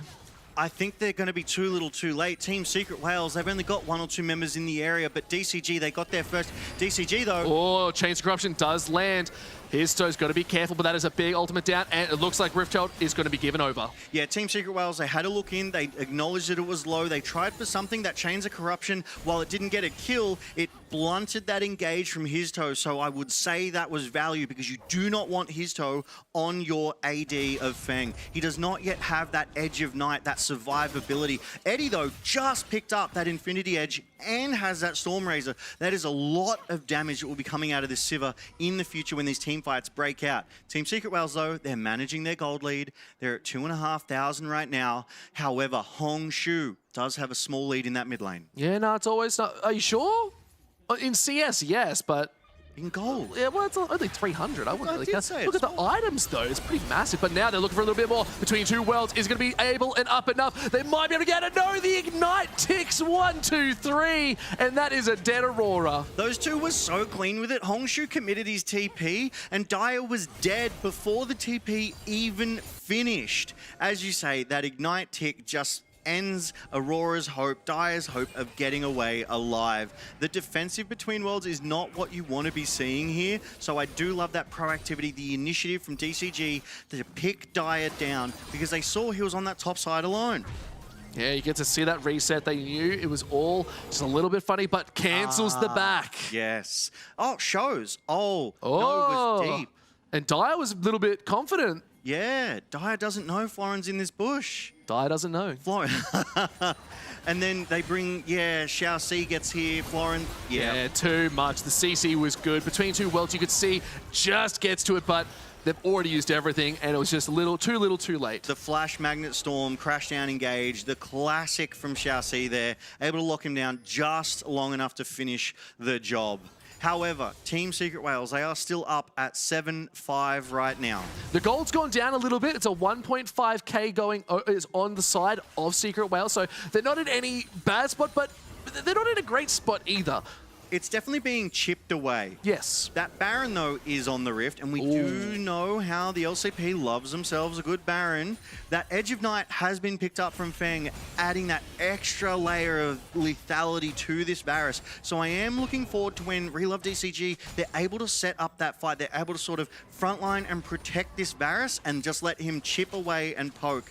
But I have to think that Team Secret Whales, they're just going to be too mobile. Well, it's also the safety. You have to burn that Edge of Night, the shield, before you can do anything. And we just saw it there. Eddie doing a good job. It's going to be very easy for Sivir to do it because those boomerangs are just going to bounce off if they're anywhere near a wave. So it is a good pickup. It's going to be nice into those team fights if it's available. It's going to stop a huge engage coming out of his toe, maybe Dyer, but it's still going to be burnt out quite quick. So if Fang is in the wrong spot, he will go down. Yeah, and I think it's up to Team Secret Whales right here, right now, in the next minute and a half to burn some cooldowns to get some of these things. Florin looking to repeat the play here, though, Pike. Hiding in these bushes. Surely Dyer has to be cautious because this time, sensed something was up. The Spidey sense was good. Yeah, so it was tingling. But the next minute 15, Team Secret Whales, they're the ones who have to try and get cooldowns out of Relove DCG because the soul point, the mountain soul, sorry, the dragon soul is coming in a minute.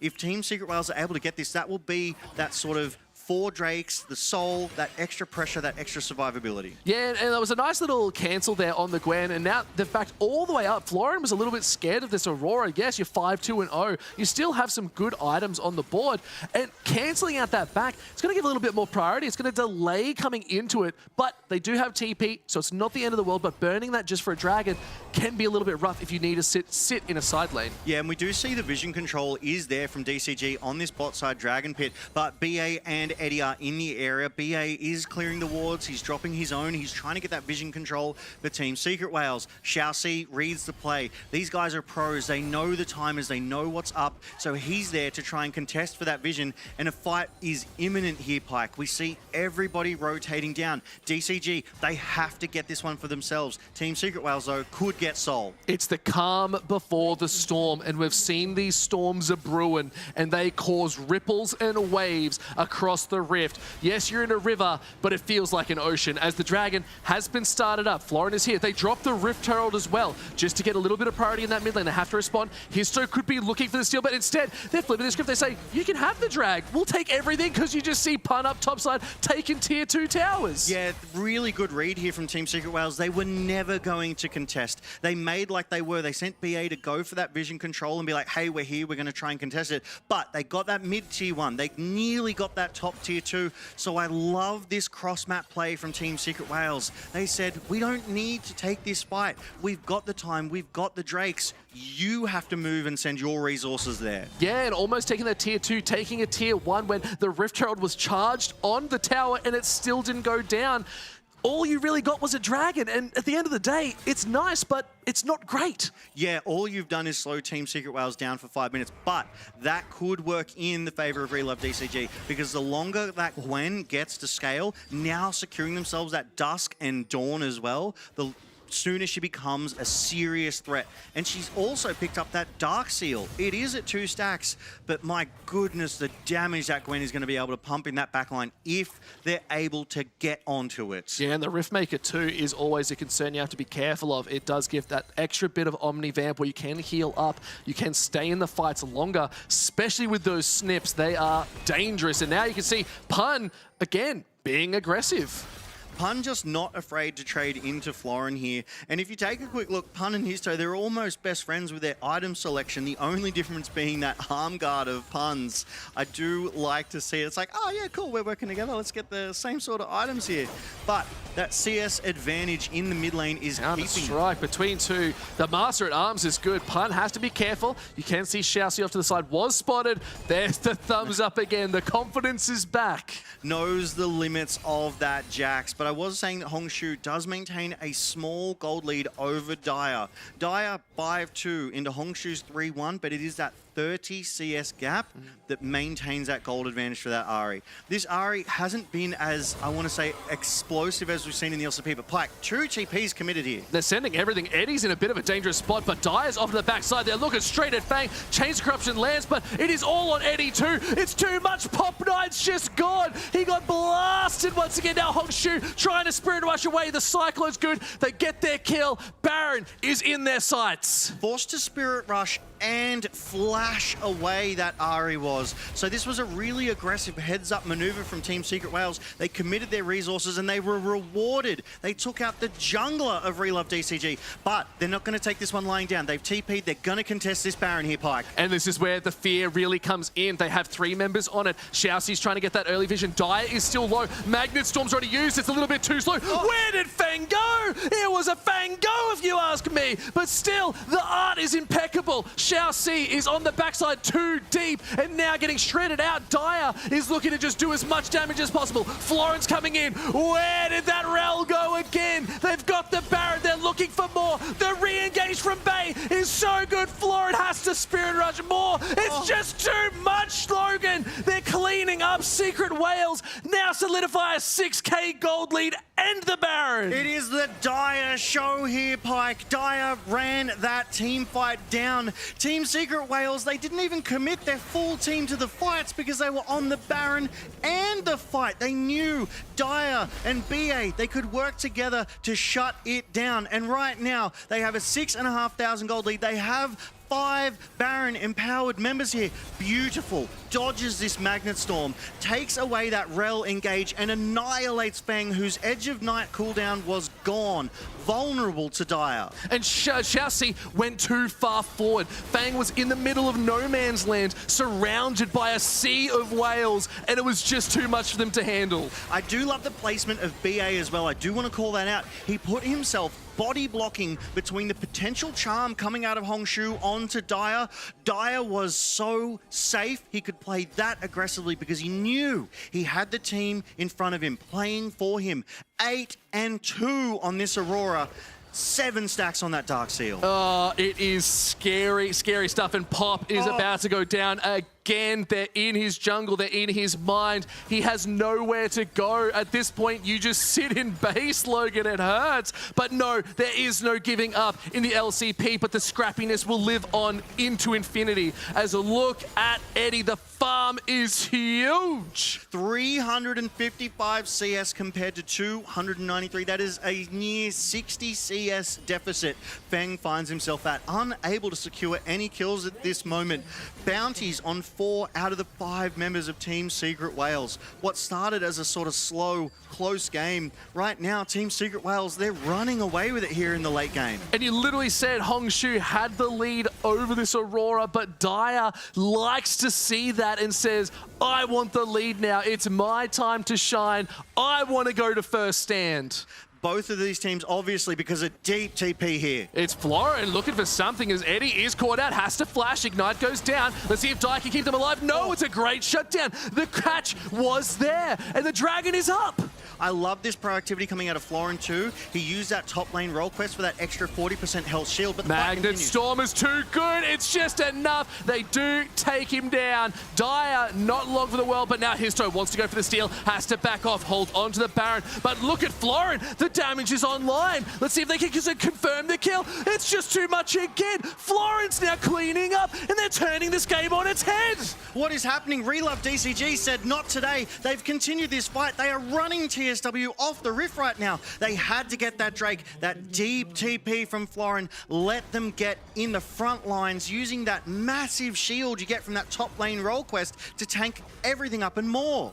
It's still looking really good for Secret Wales, though. They've still got the gold lead at 6K, but those shutdowns will put a dent in that team. Yeah, you are so right. We did call out that 4 members of Team Secret Wales had those bounties. Histo had a 400 plus. Now only Pun still having that bounty. It is a healthy injection of gold. Even on Dyer, as we were calling out, he had a 1.8. That's gone. It's less than 500 gold now. Baron up in 2.5 minutes.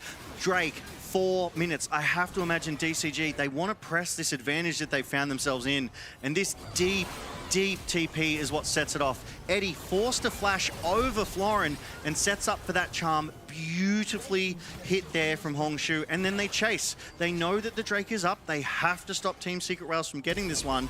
And no vision, Shao Si. He did it last night. He's doing it here again. He is a monster on this rel. And now they're looking for more of a scrap as again, Eddie caught in the wrong place. TP into nowhere. Pun, that's not the place you want to be. But look over at the blue buff. Look at Pun trying to escape. If they can survive, it might mean something. They're jumping over to the wards. They're using the Mega Blast cones, but still, it's just rough. This is your AD carry. They're so strong. They're still 2K gold up against Fang, and they're just getting blown up on this map. But this is what I was talking about earlier, the scaling of Gwen. Seeing Florin get that Gwen into the backlines and absolutely monster Team Secret Wales. That's 2 fights in a row now. He has just gone, Eddie, you are dead. And it's happened. If Florin is able to keep making these plays, if Relove DCG is able to keep collapsing around this Gwen and the deep flank here, they had no idea this was coming. Florin is everywhere and nowhere. It's a different Night Stalker at this point. The Dusk and Dawn is giving them the tools they need.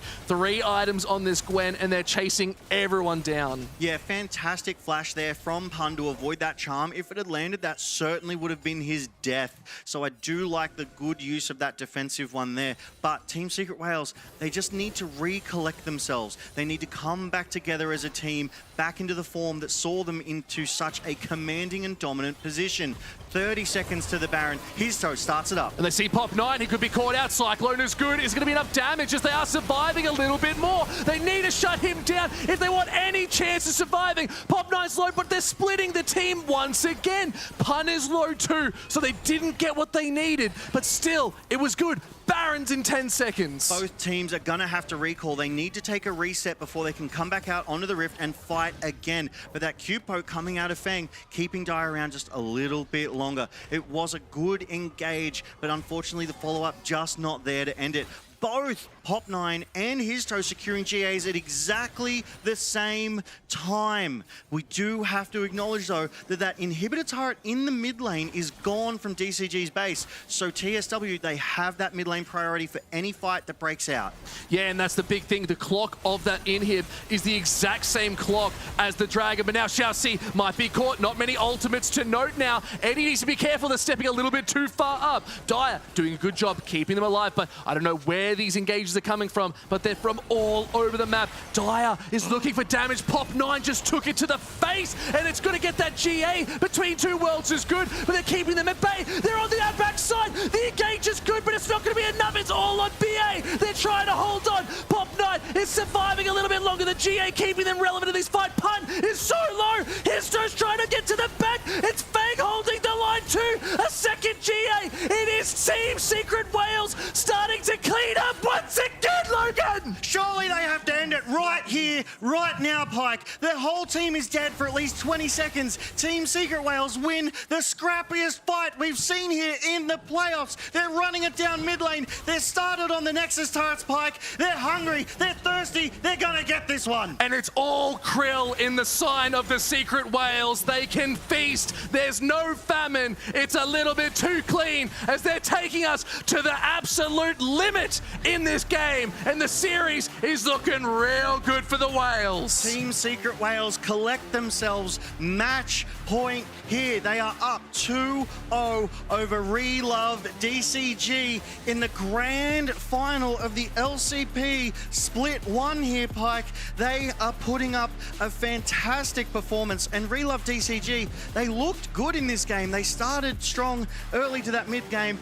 Florin found ways into that back line, but Team Secret Wales, they will not fall that easily. They had the answers. And it literally was just the scrappiness. They were walking, they were moving, they were baiting each other. Pop9 losing that GA at the end opened up a little bit more of the fight. You saw Histo had a GA too, and it popped later, so they were able to follow up with further damage later in, and it just cleaned up for them. Secret Wales were reading it so well, but there is such strong life from DCG.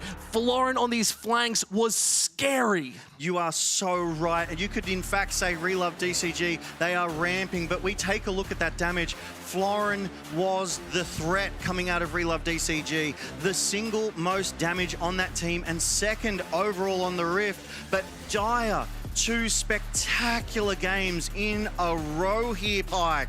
And look at the gold difference as well. It's looking like a wave, but we know the Wales like to surf high and dry, and they had no problems coming back. Yes, they started to look a little bit shaky, but that's where they thrive. They were deep in that gold ocean, and they were surfing those waves, as you do say. That was a phenomenal performance from Team Secret Wales. They eked out those sort of early advantages. They maintained it through that mid lane, and here it was again. We were talking about this is game 1 start. Again, Dire rotating, knows the targets he needs to take out, and turns it into this 2v1. He could have fought Hongshu and tried a 1v1 there, but I have to believe that Pop9 would have got the better of Histo. So it's this heads-up decision-making from these gamers that just get the better. Yeah, and it's still a little bit scrappy. Some of these fights didn't really look good for the Wales. They were sort of falling back and sort of getting caught out in situations. And it was a little bit of Histo maybe putting a little bit too much pressure on, but it's great recovery from Dire. Like we said, the damage was absolutely astounding, but we still saw how many of these plays did we see out of vision, people jumping on someone without them even realizing. Both teams had excellent vision control here in this game. Florin was able to do exactly the same play back to them and went for it again as well. And Xiaoxi, he was trying his best to set Relove DCG up for success. He got so many excellent Magnet Storm engages onto the backlines of Team Secret Wales, but they just knew how to play around it. They had the items, they had the mobility, they avoided most of the follow-up. Yeah, and the shields coming out here too looked so good. It was a bit of the breaking apart of the teams that were really the big disaster parts. Again, Fang getting caught out was just a little bit too rough. That's your damage dealer. Baron, yes, still gets taken over here. It's a little bit too free. Xiaoxi was caught too far into the enemy jungle. Yeah, I mean, Xiaoxi obviously tried to get that crash down Magnet Storm engage onto Dire, who tightly avoided it. And then Team Secret Wales just ignored him and went for the real threats. They went for Florin, they went for Hongshu, and they were able to take that fight so well. But here, the first big sort of late game sign of life, that deep TP from Florin, showing just why this Gwen is a strong threat. But unfortunately, due to the Fearless bans, will not be able to be picked up again. No, and we've been seeing Gwen banned out quite a lot, and it's because of how powerful it can be mid to late game. But even these engages, nice shield from Eddie there, trying to stay alive. The charm lands, and Eddie sort of struggled in a lot of these team fights, even though they had so much damage, taken below half health. They're still committing, and this was the big fight that just blew it out of the water. The poke from Dyer was so good. It took Pop 9 under 40%, and Pun decided, yep, this is the one I'm going to go in for. They get that GA down, Xiao Ci's dead, so it's a 5v4 now, and they like those odds. Pun, in the midst of the enemies here, just drags them too deep as well. I mean, Team Secret Wales, they're running this rift right now, Pike. As you could see from that last play, they overcommitted so hard. They saw Pun so low, and they tunnel vision. They said, we got to kill Pun. Oh, wait, the whole rest of the Wales are on the backside of our team, destroying them. Like, you just got to focus up a little bit. Wales hunt in pods, and they are never alone, Pike. And that is exactly what we saw here tonight. They did not fight alone anywhere, anytime. Relove DCG, they need to bring more members to fights faster or be the ones pulling the trigger. That's it, and I'd say that's the next thing we need to see, as this is series point. One more game. If Secret Wales take it, it's the finals, and they're heading to first stand. Yeah, Team Secret Wales, they are on match point here right now. So DCG, they are backs against the wall, and they've been here before. Do not write them off, because we will find out what they can do in Game 3 right after this break, because here in the LCP, we're made for this.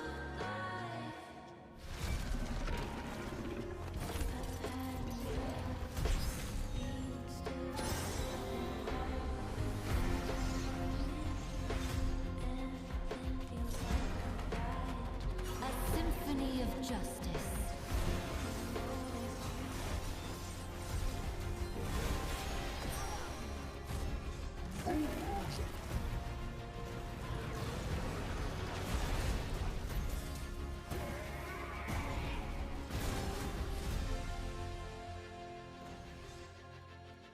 Demacia must lead by example.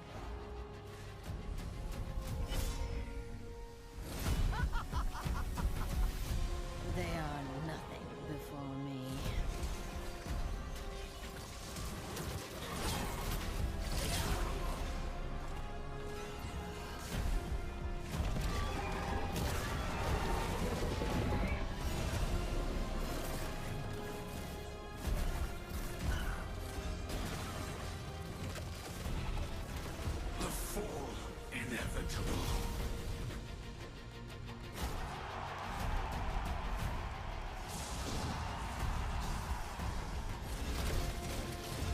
Try to keep up.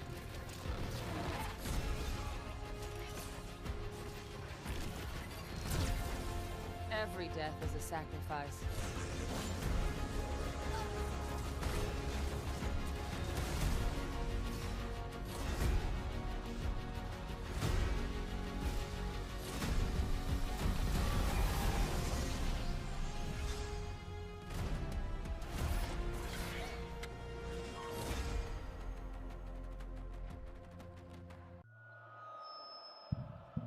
Who's going to Brazil? DCG are solidifying their position in this game. 我会到，我会到。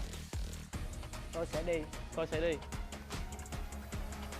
Offside the whole time, the Team Secret Wales, they're going to collapse onto Evie here. Ultimatum's good, but it's not enough, which is not the end of the run. He's going for it. Towers is going down. They're going to strike the ultimatum any longer. 大家好，我是凯文，我会在巴西等你们，不见不散。One more. 1, 2, 3. Okay, good too.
ช่เหรอเราดูเหรอไม่เคยกดย่อว่าจำมิงกับข้อที And welcome back to the LCP Grand Finals. Pike, that was a spectacular game too. It was up and down. The waves were high. The roars of the whales were good, and it was going to be a close one until it really wasn't. Yeah, Relove DCG, they kept that early to sort of mid-game a bit closer. They had some explosive plays in that late game, but Team Secret Wales, they said, we can do this better, and they shut them down. It's almost as if they tried to birth it, but you know what? We won't get too worried about it. I got you with that one, Logan. I've been waiting all week for it. But no, teams are back. They're at their desk. They're rearing to go. I'm excited to see what the side selection and picks are going to be, because that's going to really define how these teams want to draft up. And speaking of side selection, Relove DCG, they do love a classic. They've gone with that first pick on the red side. The same selection they had last night. Every single game where they got the right of first selection. Look, and what this really tells me is we could be in for an absolute banger. You know why, Logan? Because this is when DCG are backs against the wall. They can flip the script and reverse sweep. They've done it before. They can do it again. As a reminder, Relove DCG, they won the last 3 splits of the PCS. This is their first split here in the LCP, and they've made it to the grand final. They're our second seed. These guys know how to handle the pressure. They can handle that pressure, but are they good at whaling? That is the difference. There's no oil to be won here. It's only a trophy of stone, and that is what they're hunting for. For sure, but Team Secret Wales, they've been to Worlds before. They have that international experience. These domestic titles, they can handle that. They fought their way through them, and it's whether they can close it out here in tonight's Game 3 versus a fierce Relove DCG. And both teams have so much to prove right now. Like you said, it is their first split for DCG in the LCP. So they're looking to at least claim something that they are worthy of their spot here. And I think we're getting ready for draft. Let's take a look and see what we're banning out, as it is Nocturne, Galio, and Rumble. And Pantheon. I was about to say before it appeared, I would expect another global to be banned away. The LCP, they know that the global is the meta, and they know to ban against it. I would absolutely expect a Ryze to be banned, potentially maybe that Talia. Ryze, though, being that stronger mid laner in the mage, would be my priority. It would be the choice. Talia, not as strong, doesn't scale as well as Ryze, doesn't have that team playmaking ability here, Pike. It's about the outplays and how confident you are. It's about the, like you always say, it's the globals. There's that Ryze. Talia is now open. It's been so sorely picked after. What else could you really look at? The Akali hasn't been picked, banned out, I'm sorry, but still, even more, Twisted Fate has been a notable mention of picked up in a third game. They love these rotations, but how does a Talia match up against a Twisted Fate? It's a bit of an interesting matchup, but I don't think we're going to see it. Yeah, Mundo, though, being prioritized here for Relove DCG, and this was a strong tool of Relove DCG's comeback over these past couple of nights, Pike. So I do love that they've given that priority over to Pop 9, and if they do not give 2 early kills to this Mundo like last night, it should be much more manageable. Yeah, no, that was just a bit of a disaster, but Urgot being hovered here. Pun with the volley bear. Stop baiting me, guys. This is too much. My weak heart. But Pun, looking at the Nautilus, a really strong engaged support, could be looking at the Kaiser as well, potentially. For sure, but I would love to see Pun on that volley bear. They do still get that second pick. You get priority in 2 other lanes, right? You get these powerful picks in 2 of them. We've seen Nefiri on the... Why are we getting more Viego hovers? I love the Viego. I love the Kha'Zix, but not into a Mundo. Not a Kiana into a Mundo. It's all about the kill pressure. I like the Nefiri. It bypasses the Mundo. Definitely. You could put up the biggest brick wall and Nefiri is just going to jump straight past it. There is no way that you can stop that Nefiri from ulting into those backlines. So I really do like this pick. And so far, Team Secret Wales, they haven't really showed their mid, their jungle. Sorry, they do. They have that Nefiri, but they've got half their bot side, no top shown. So they're not giving over too much information at this stage, forcing Relove DCG to assemble their composition. And Ashe locked in for Feng, potentially a Seraphine follow-up here. It is that classic duo, the passives able to trade off one another and get that extra lockdown. And when you have a meaty front line with this Mundo, it's a lot easier to hit it. But again, we have it. Stop just but this is too much. You're doing it too fast. again? If you go Vayne top, I will love you, but we won't get into that too much. But Vayne is still a strong answer. It scales so incredibly well. You can put it top, you can put it bot. It's an option, but the Kai'Sa makes the most sense. If you give me that, I'll be a happy chap. Even if they gave me the Vayne, though, I'd be happy because it's something different as well, and it is a tank buster.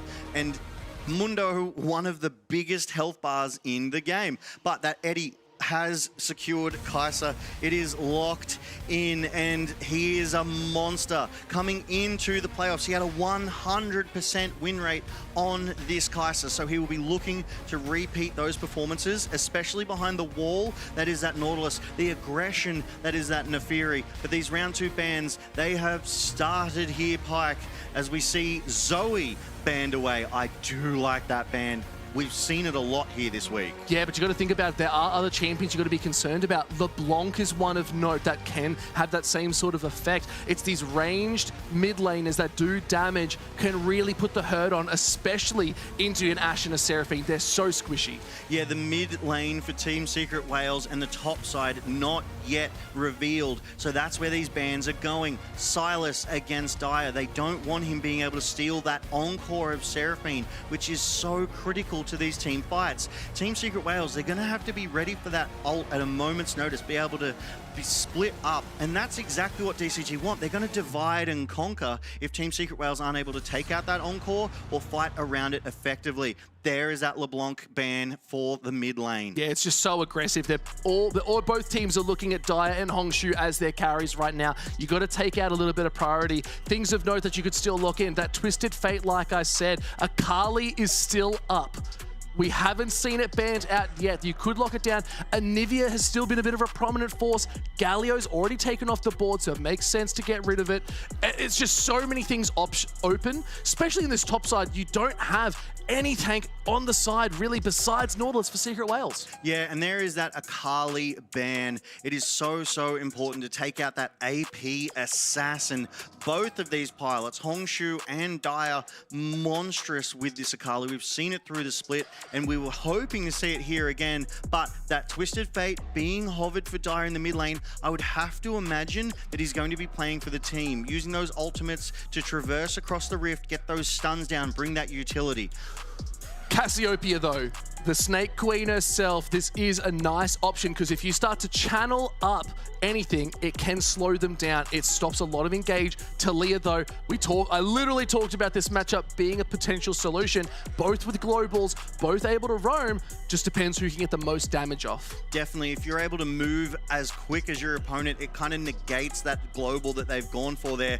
So maybe that would push Dire in the direction of, I'm going to win my lane, turn into that sort of solo threat that we know he can be. As Kennen being hovered on the top side here for Relove DCG, I do like this pick. That's a really strong team fight right there. The Aatrox now being hovered instead. I was just about to point out, if they do go for something tanky, Aatrox could be a solution. His top side loves to get all that extra healing with the World Ender, but Sion being locked in instead means they have a real beefy front line. A level 20 Sion is nigh on unkillable, but if they lock in this set, I almost have to think this will be the first time we've seen it. Are they going to go for it? They're laughing, they're smiling, they're enjoying themselves here. They are on match point. This is not their game. They don't have to win this game. They lock in set. What is going on? Oh my lord. Yep. Oh my lord, that's so much to break down right there. Set being locked into this Sion is going to be such a fun matchup.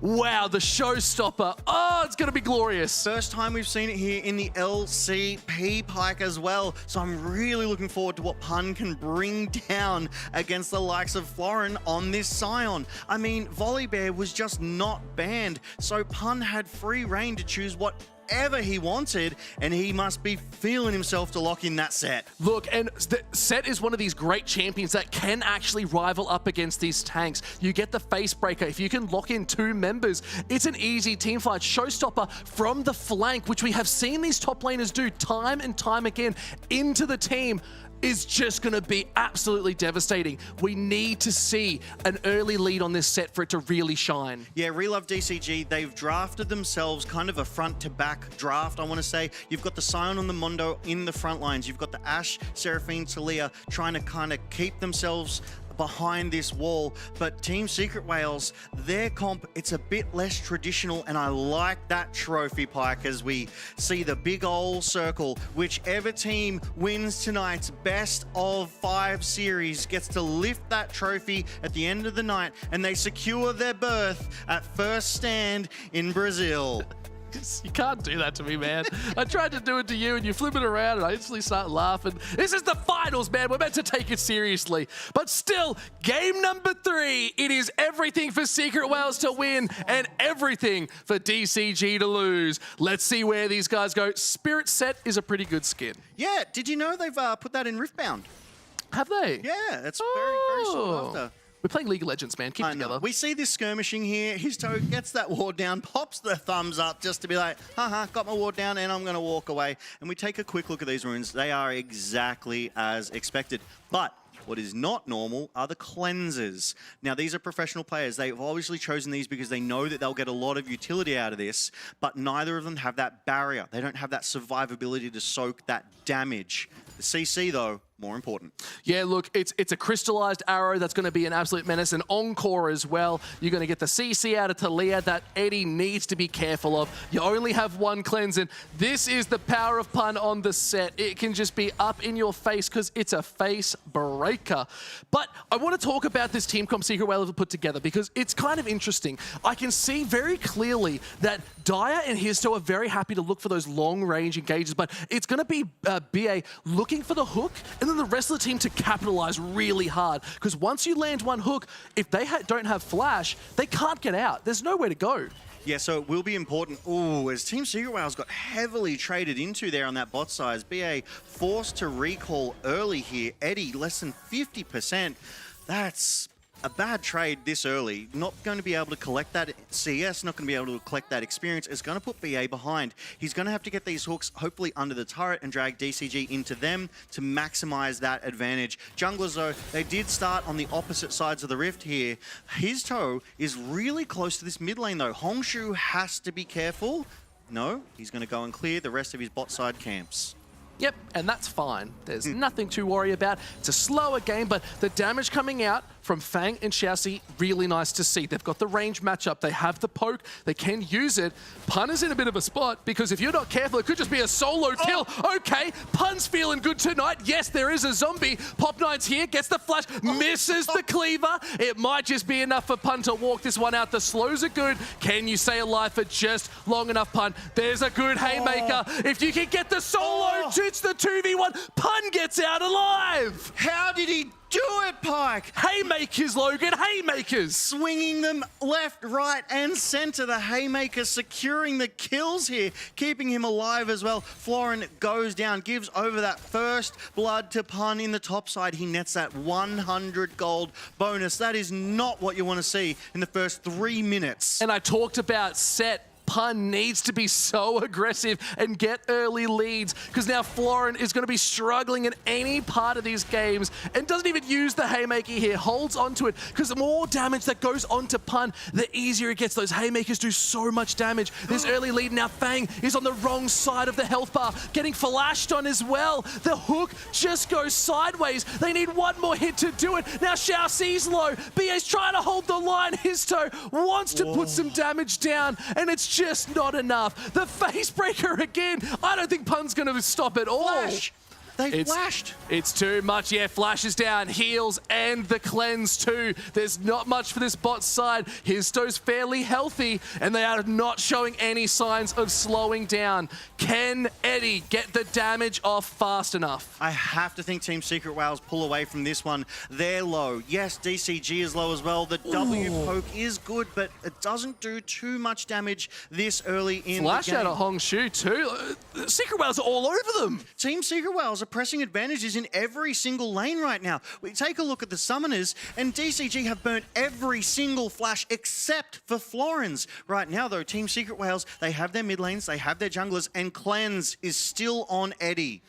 This is just a whole nother game again. Look at this hook, subterranean be damned. It's just too easy for the Kai'Sa Nautilus matchup to land these. There's the cleanse, there's another ignite, the flash is forward, and it's burning everything again. Xiaoxi gets taken so low. It was so close. It must have been one auto away from that kill there. I love the aggression coming out of Team Secret Whales, and I just want to look at this. There's a recall happening. The flash to avoid the W, it would have killed. Oh man, this is such a good game, Logan. I'm loving it. It's just too much. And the Kai'Sa Nautilus is one of these bot lane duos that so many people seem to underestimate. It is so powerful, getting able to hook someone up and then jump on them from so far away. It's just one of the hardest lanes to deal with. I could even argue myself, and I'll say it, it can beat Zyra Khan very comfortably. That is a bold statement to make, Pike, but we can see it happening because Eddie, like I said, 100% undefeated in LCP regular split. He knows how to pilot Kai'Sa. He knows how to get those void stacks and punch that damage down into the backlines of Relove DCG. Pop9 though, he's doing what DCG love the most. Starts up these early jungle objectives. It will not surprise me if they prioritize the first two Drakes and the Grubs, but Histo knows this game is in the area. Team Secret Whales, they're collapsing. It's a smite off and it's stolen away. Histo knows the limit test. It says, I beat these odds. Now Pop9 is just so low. They're trying to get anything done. The damage is just too good. They pick up a kill. Xiaoxi goes down. Pop9's in the pit. The gold cards are going left, right, and center. There's no escape. It's still a double kill for Pop9. He's doing so much damage. Here he comes, Florin. It's a triple kill for the Mundo, but a triple going over to absolutely everyone here, Logan. Team Secret Whales will take that all day because Pan is left alone in the top side. He's cracking that crystalline growth. He could potentially get a second plate here and net so much gold. The fact that that fight lasted so long and the steal from Team Secret Whales onto that Hextech Drake at the start of that fight, insane value. That Hex Flash over the wall, BA trying to get onto Hongshu and Histo. And he's just caught out instantly. It's another little piece for them to take. Watch this replay, Logan. The steal was huge. This smite fight, Histo gets the poke and the smite amongst three. They'd collapsed on the Drake to make it hard for him to even click it.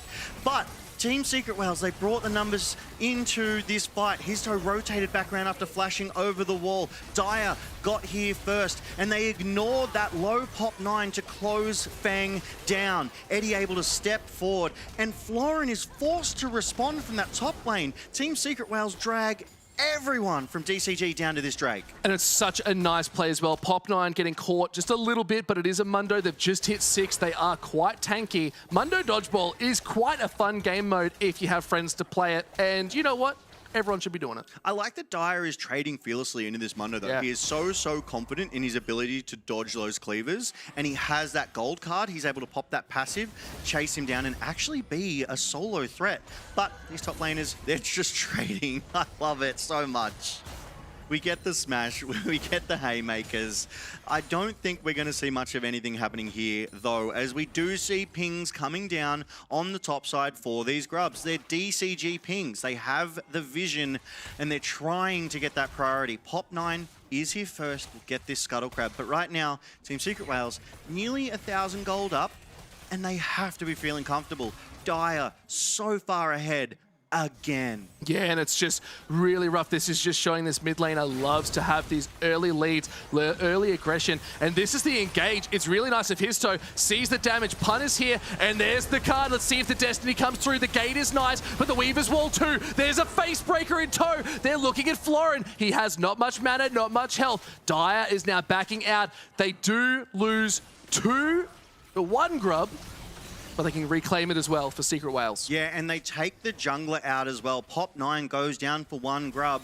I don't think you would say that is worth. Team Secret Whales, they extend that gold lead just a little bit. They're going to be able to wrap up 2 of those Grubs because they know the Relove DCG game. We've been talking about it. They put so much priority into these jungle objectives that Team Secret Whales, they're responding. They're bringing the members to bear because it's so obvious. Yeah, and you got to be careful. BA is the hook master too. Xiao Si on that enchanter this time. Not going to be able to land those hooks as well.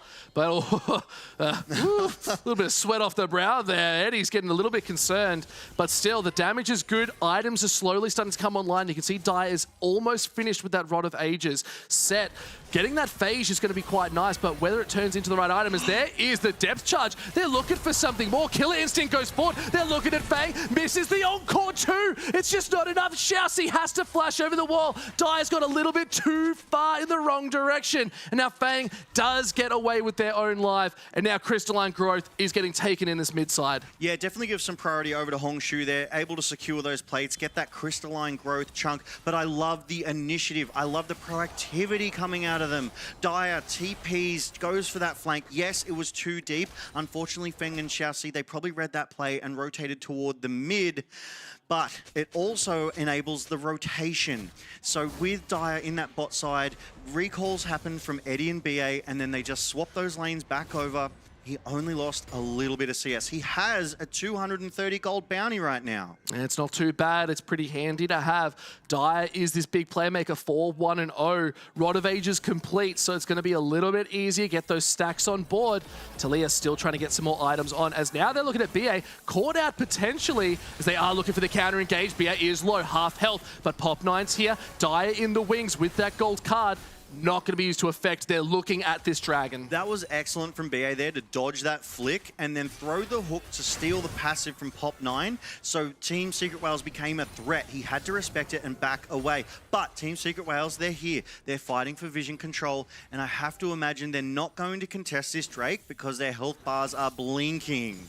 Yeah, and it's not really worth. They've already stolen the first one away, taking away that early aggressiveness that you get from DCG. So I think they're okay to maybe potentially look for a trade, but there's the TP in. It's going to be enough. Let's see if Fang's able to hold on. The Destiny's Gate is going to get the damage off. There's the engage. The hook is good. His toe picks up the kills. It's the re-return. Dyer locked down Xiao Si 2. That's the 80 carries. Weaver's walls onto the side. It flicks back 2. It's going to be a nice return kill for Pop9. This Mundo's a bit scary, but not scary enough, as it is Secret Whales walking away. Good job from Relove DCG there. Hongshu to collapse, get that Weaver's Wall down, the flick onto 2, and turn it into a 1-for-1. Ultimately, they have to be happy with that because Team Secret Whales, they were the ones with the initiative. They were the ones who pushed for that fight and got that initial engage onto Xiao Si. They knew Xiao Si did not have that encore because look at this setup from Team Secret Whales. If the encore was there, Xiao Si would have hit 4 members. So they knew. They went, now is our time. But Hongshu comes in from the flanking angle on the left, trapping the members of Team Secret Whales here, and is given the time to flick and get that kill under the turret. And it was a great seismic shove too, because they flicked them back into the tower, and Eddie took a full tower shot as well. If they didn't take that, they may have survived. For sure. We do see Pun, though. He gets so much priority on this top side into Florin. Florin was forced to ult back to the top side while Pun just recalled and then walked back up into his lane. So he's really using this set to great effect. He has his Swifties completed too, so now there's no outrunning him. His toe, 2 and 1.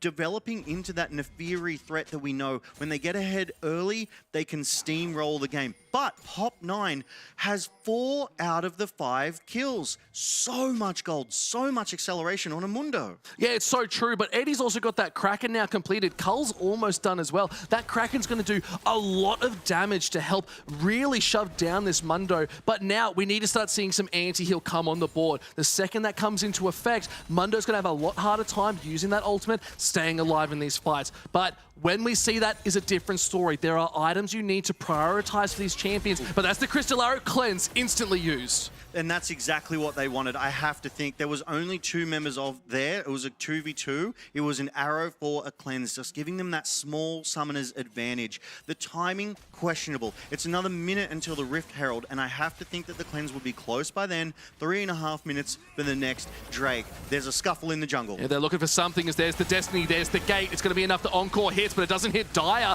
Now they're looking straight onto this Seraphine. Oh my lord, it's just too much. They're able to jump right into the back. That's the power of the Nefiri. It's all too much. Dai is in this fight. He gets shut down. It's a nice pickup for Hongshu, but they are looking for more. This Talia has the rocks, maybe some pebbles. The damage is good. Eddie has to back out, and there's the thumb. I love what Team Secret Wales is doing, though. They acknowledge that Pop 9 is still very, very difficult to kill, so more often than not, they're just ignoring him. They're diving past, around, under, and killing anyone that's nearby. And then they make good their escape once Pop 9, once no one is left. We do see this engage here, so shall see encores onto 3. It was fantastic. We do see his toe avoid it very tidily, and Dyer is just able to stay in the back and pepper the damage down, getting those gold cards, locking down the targets that they're trying to get onto.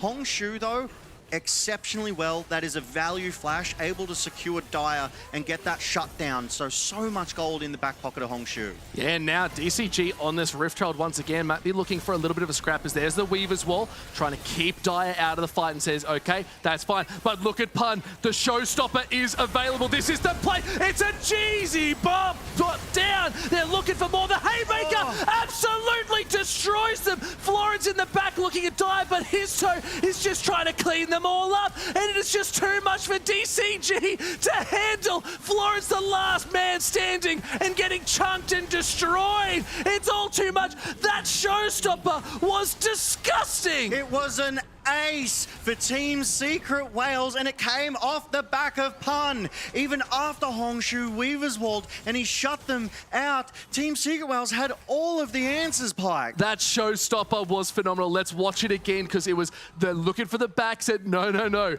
They're looking at Rift Herald, flip it. The timing, as Pun was running, the Weaver's Wall went down. He was so close to being spotted on division, and he just had this back line access. It was perfect. And Team Secret Wales, they all in.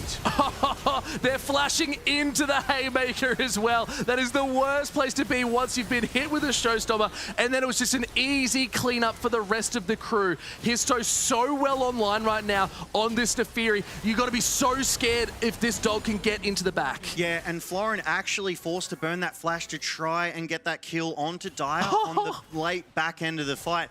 Surely that came off the ultimate of that set right into the middle of DCG, Pike. Absolutely, and they got the first tower up on this top side too. Pun is feeling so good. The confidence is showing. Florin, yes, had a good game on that Gwen in game 2, but game 3, this set is here to win the show and our hearts. It's like Dyer and his toe, they're still playing fantastically, and Pun has just gone, you know what, I can do better. He's 3-0, has Stride Breaker, has Swifties. You cannot outrun this set now. Oh, it's just too scary. And if they get a flank like that again, game over, Red Rover, because you will be sent packing and they will clean it out. Xiaoxi's doing a good job putting out the damage, but you have to get through so much meat to get to the potatoes. So right, potatoes are delicious. But enough about that, because there's meat on the menu, boys. It is a Drake, the third of the game. Relove DCG, they want in. Team Secret Wales, they want you out.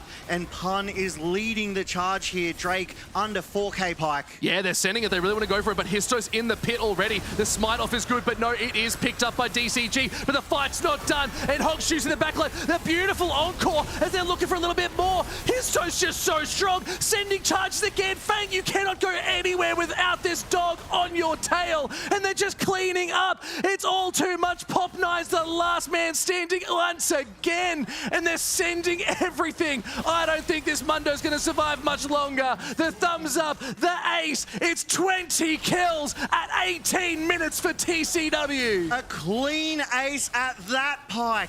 27 kills across the board in 18 minutes. That's nearly 1.5 kills a minute. It feels like we're back to day 1 of these finals where they just would not stop fighting. It's the secret sauce. Sometimes you got to throw a random champion in the mix to throw them off balance, and Set will pick you up and throw you anywhere and nowhere. The showstopper went through the shield on Pop 9, but it wasn't enough because they were in the back.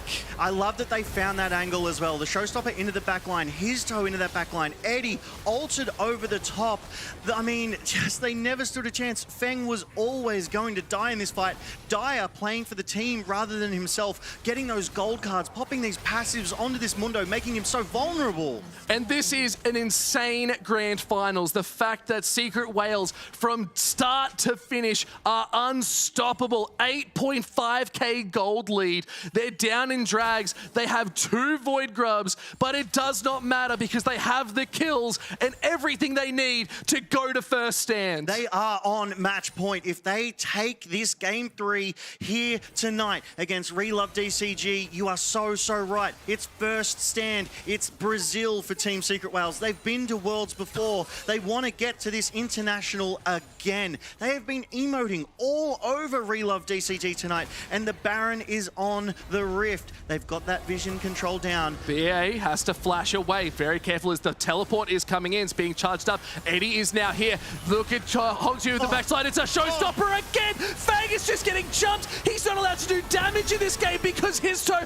is on him so much. Eddie's able to get a kill on the double there. Now they're charging underneath the tower. Pun does not care who you are. He wants everything. Relove DCG have 2 of the biggest tanks in this game, and they are doing nothing. Pun is turning those tanks into his advantage. They're just able to get on that back line, wipe out any damage that Relove DCG could even bring against them, and the tanks are left last one standing, no damage. They're going to turn this team fight that they just stomped into the Baron, and my goodness, Pike, I don't know how Relove DCG gets back into an 11,500 gold differential. This is the most insane game for a game 3 in finals. I don't know if we are just being spoiled or anything along those lines. BA is the bait. He says, yeah, come at me, guys. It's time. And then they just flip it again. BA shouldn't have been there. And Team Secret Wales bring all 5 to bear. Look at the value of that showstopper.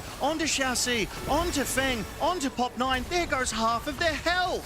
And then you just see Eddie as well on the back. Killer Instincts in, able to lock them down a little bit more. Eddie's getting so much value with these engages to lock in even more kills. 6, 2, and 11. They are 4k gold up off the side of Fang because Fang hasn't been able to do anything. Pun even 4-0-10, been involved with 14 out of 24. Histo 8-1, very nearly godlike with those statistics. Relove DCG, their backs are against the wall, and it feels like right here, right now, they're crumbling under this pressure. But the game is not done. The Nexus is still standing. Look, and that's the biggest thing. Another charge goes forward, showstopper into the back line. Let's see if the Haymaker does the damage. It is way too much. You cannot survive. Pun is cheering. They want to close this game out right here, right now. This set was the pick of the series, and it's another double kill for Histo. They're cleaning them up. It's 28-7, sitting under the tower, and there is no stopping for the showstopper. And you can see Dyer wants to go for more,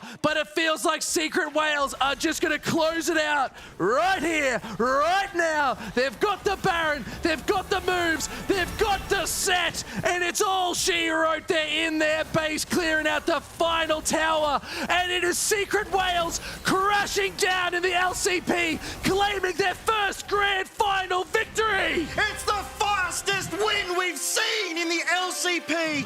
These are our best 2 teams, and Team Secret Wales made them look like they didn't show up. Less than 23 minutes, Team Secret Wales win this grand final against Relove DCG and earn their spot at first stand in Brazil. Absolute cinema. I have not casted or seen a game or series so good ever in my career. That was outstanding, and hold that trophy high, boys. You have earned your place in the history books. Well done, Team Secret Wales. That pun set pick was absolutely inspired. Front line, no more. He turned it against them. He saw the biggest tanks with the most health and went, you know what I can do? I can turn you into a weapon of your back line. Showstopper after showstopper. So much value. And it was just a clean series from every single member. Pun looked fantastic. It was Histo holding the team like glue. Oh my lord, Dyer just giving them dire straits, if you ask me. There was nothing you could do against this mid laner. Eddie looking so good. BA landing hooks left, right, and center. What can you do? I think all the other regions need to be very scared of these whales. Definitely need to take notes because these boys, this team, they deserve to lift this trophy here, Pike. The last time they lost to DCG was back in week 1 of this split, and they said never again. They've showed them why they are #1 seed, and you have to respect this team. Wow, I'm almost lost for words, and that's really hard for someone like me. That was so spectacular. Can we just take a breath?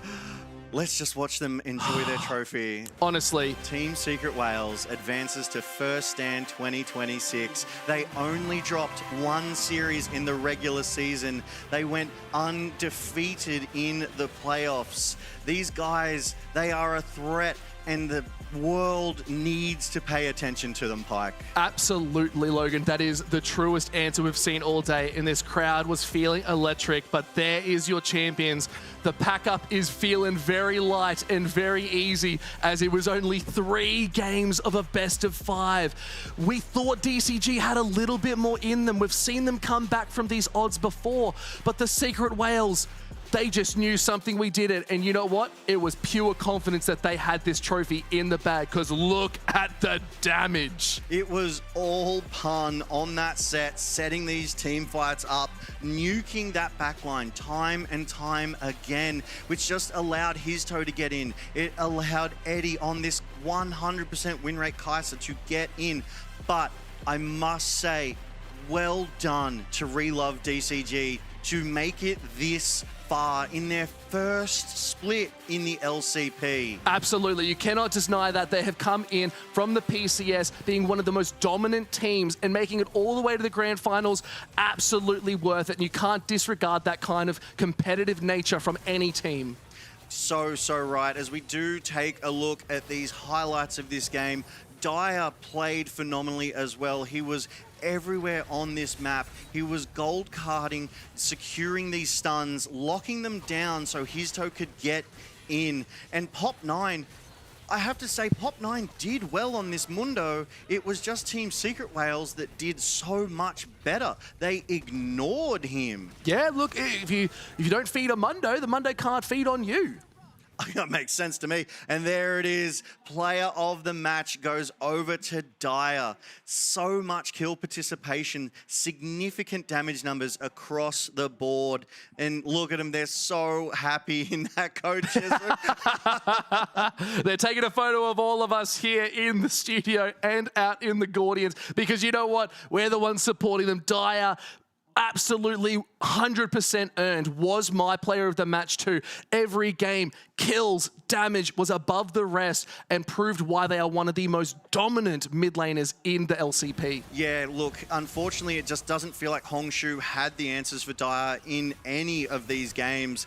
BA was a menace on this Nautilus, just walking into the midst of all of DCG, body blocking, getting those passive hooks down, sacrificing himself, allowing the carries, allowing the mid laners and his toe to get so fed, and forcing resources. This is such a critical part of League of Legends that is not so often talked about. It's your resource distribution. If you have less members on one side of the map, that's the weak side, and you can press an advantage. Team Secret Wales, they were everywhere. Look, honestly, and you got to give a big props to his toe there too.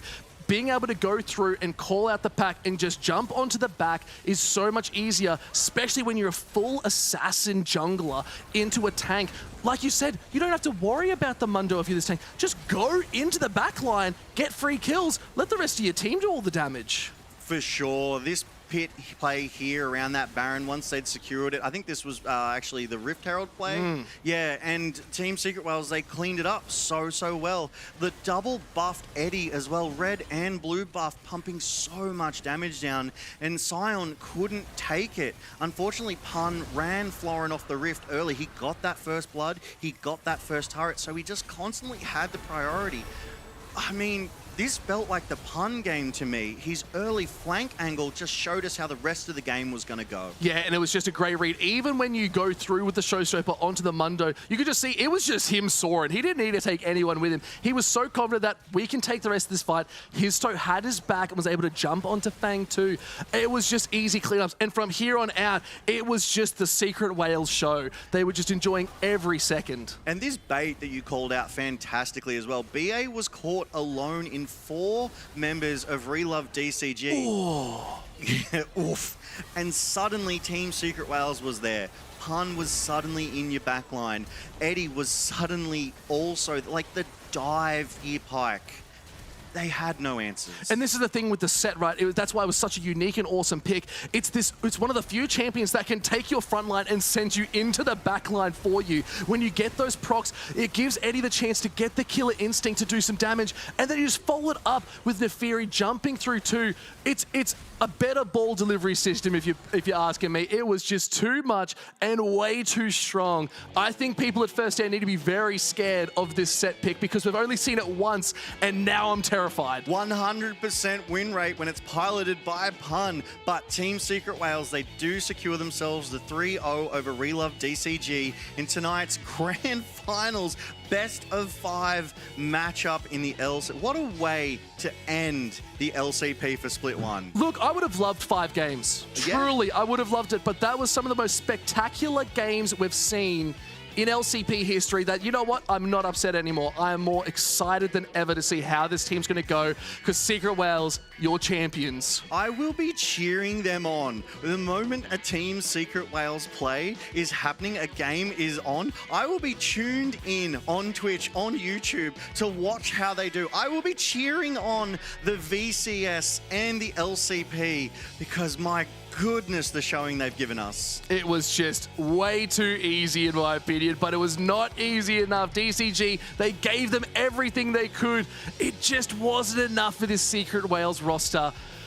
Yeah, I mean, they're not so secret tonight. They were the whales that were in your face. They took your face and then melted you with it with these fantastic engages from that set. But honestly, all 3 games were fantastic. This Team Secret Wales roster, they've peaked at the right time here, Pike, and I think they can take it to the best of them. Look, I don't even say if it's peak right now. I would actually say they are still climbing. They are really jumping for it. They're breaching the water and they're looking for the heavens because they're looking at First Stand and they want to go the distance. And I think that they will be capable to go that distance. I would not surprise me if they get through the Swiss and make it to sort of the playoff stages of First Stand because this is the best that we have seen in LCP Team B. Yes, last year we had CFO, but honestly, the depth and quality of teams we have here are on display. And Pike, any last thoughts? It's the end of the split. Honestly, I'm just excited to be back for next split. Let's get some more games underway. Let's check out and back our boys at First Stand. They've earned it absolutely. You know what? That's all from me. I'll see you guys on the next adventure. Fantastic. Well, that is all from us here at the LCP. Thank you so much for watching Split 1. Get out there and support the Team Secret Wales at First Stand in Brazil. Until next time, we're here in the LCP. We're made for this.